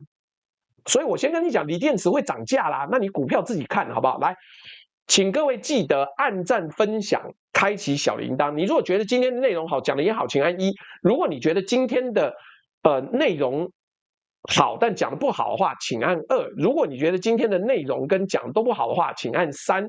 来，我们最后还是照惯例贴一下我们的要饭的这个狗皮膏药，支付宝跟微信都有，1元不嫌少，100元不嫌多。我这边特别要讲那个乌龟钢琴这个 YouTube 频道拥有者，每天都